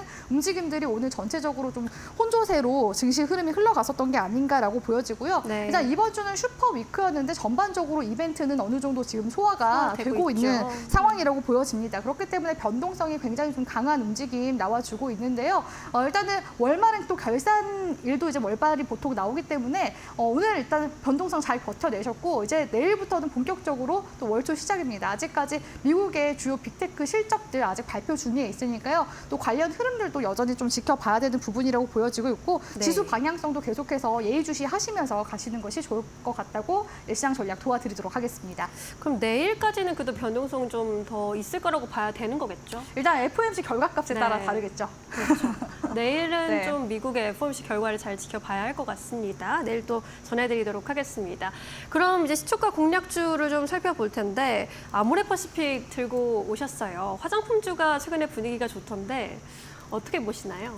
저는 이제 하반기까지도 계속해서 그 흐름을 이어나갈 것이라고 보고 있습니다. 네. 일단은 아모레퍼시픽 쪽에서 이제 2, 3분기 기점으로 해서 지금 북미 매출이 일어나고 있는 코스알엑스 쪽에 이제 실적이 반영이 이제 되기 시작하는 시점이기 때문에 지금 아모레퍼시픽이 기관 쪽에서도 계속해서 좀 관심을 받고 있는 것으로 보여지고요. 지금 이제 미국 시장 같은 경우에는 아직 우리 국내에서 침투한 지금 시장 점유율 자체가 아직 1~2% 밖에 되지 않습니다. 그러니까 아직 그 수출하는 부분에 있어서도 아직 그 시장 초입구에 있는, 그러니까 수출 초입구에 있는 그런 단계라고 이제 볼 수가 있을 것 같고요. 네. 거기에다가 지금 미국 같은 경우에는 지금 아모레 퍼시픽도 그 지금 아마존 그 프라임데이에서 지금 코스알엑스 제품이 1위 했다라는 지금 코스알엑스? 이슈로 네네 거기서부터 지금 계속해서 부각이 되면서 거래량이 들어와주고 있거든요. 네. 근데 지금 물론 이제 아마존 프라임데이도 굉장히 큰 쇼핑데이이기도 하지만 가장 큰 쇼핑데이들은 사실상 하반기에 지금 다 몰려 있습니다. 네. 일단 할로윈데이부터 기점으로 해서 블랙 프라이데이도 꼽아볼 수 있을 것 같고요. 중국 같은 경우에는 광군제도 있죠. 그리고 이제 크리스마스 등등등. 그러니까 진짜 쇼핑을 할 수밖에 없는 이거는 그러니까 아마존에만 지금 해당했었던 건데 그거를 조금 더 이제 범위를 넓혀서 이제 쇼핑 데이들 기대를 해볼 수가 있다는 거죠. 그렇기 때문에 지금 이제 아모레퍼시픽이 북미 매출 실적이 지금 연계돼서 반영이 된 지 이제 얼마 되지가 않았습니다. 그리고 코스알엑스 같은 경우에는 지금 북미뿐만 아니라 유럽이나 지금 동남아 쪽까지도 같이 함께 수출 지금 진행하고 있는 단계거든요. 그리고 또 그 사이에 아모레퍼시픽에서 중국 쪽의 매출 비중은 서서히 지금 계속해서 좀 줄여 나가고 있고 서구권에 대한 그런 매출 비중이 확대가 되고 있는 시점에 있기 때문에 네. 현 시점에서는 이제 하반기까지 봤을 때 충분히 기대감 가져가볼 만하다고 보여지고요. 올 상반기 그 화장품 전체 수출액이 한 48억 달러 정도 됐다고 하는데 하반기까지 토탈하면은 100억 달러가 넘어갈 것으로 보여집니다. 그러니까 하반기 모멘텀이 사실 저는 더 중요하다고 보고 있고요. 주가상 움직임으로 봤을 때 만약에 단기로 추세 매매 관점에서 보신다면 21선 구간대가 지금 16만 5천 원 구간이거든요. 이건 단기로만 보세요. 단기로 이제 손절가는 이렇게 잡아볼 수 있을 것 같고요. 지금 이제 목표 구간 같은 경우에는 지금 이전에 5, 6월 달 전고점 구간대가 20만 원 선입니다. 여기가 지금 마디 가격대인데요. 네. 20만 원 선 구간대 돌파하게 되면 23만 원 구간까지 하반기 계속해서 올라갈 가능성 높기 때문에 1차적으로 단기 목표가는 우리 시청자분들이 20만 원 구간 세워보시면서 쌍봉 구간 기술적으로 돌파하는지 흐름까지도 같이 함께 예의주시하시면서 체크해 나가시면 좋을 것 같습니다. 네, 내일장 시초가 공략주로 아모레퍼시픽 집어주셨네요. 단기적으로 손절가 16만 5천 원, 목표가 20만 원까지 바라보시면 좋겠다는 의견까지 전해드렸습니다. 저희는 내일 다시 또 인사드릴 거고요. 곽유정, 이델리온 파트너였습니다. 오늘도 자세한 설명 고맙습니다.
계속해서 이데일리 TV 뉴스 전해드립니다.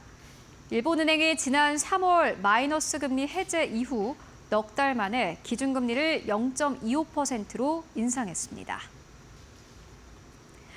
일본은행은 오늘 금융정책결정회의에서 단기 정책금리를 현재 0에서 0.1%에서 0.25%로 인상하기로 결정했습니다.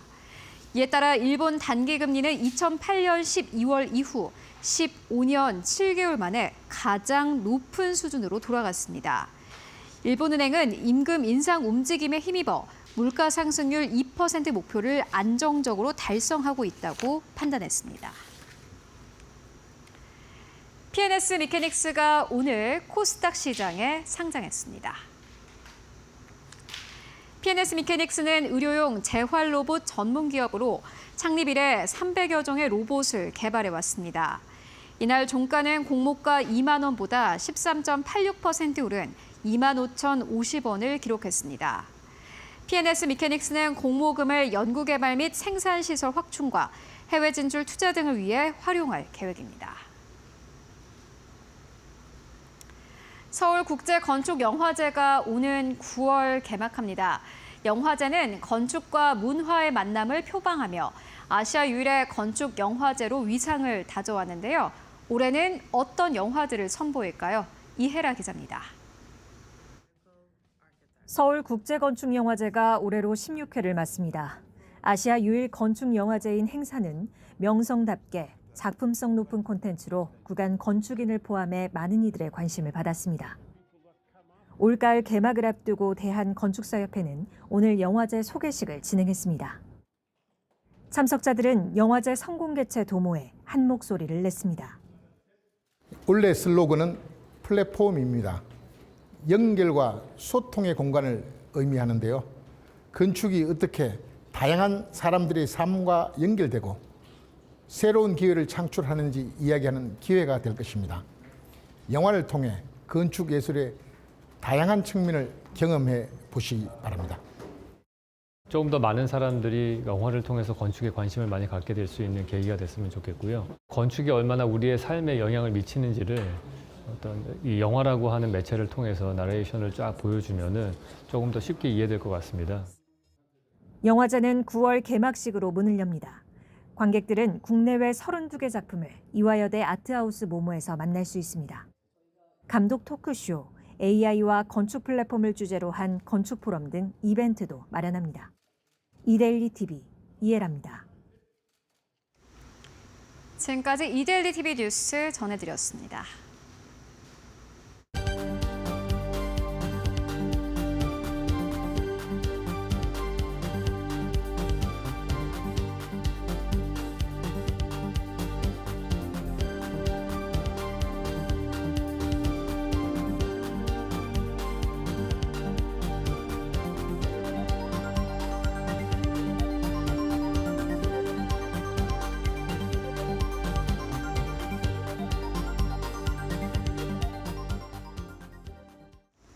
네, 오늘 저희가 준비한 소식은 여기까지입니다. 저희는 내일 더 알찬 정보 가지고 인사드리겠습니다. 시청해주신 여러분 모두 고맙습니다.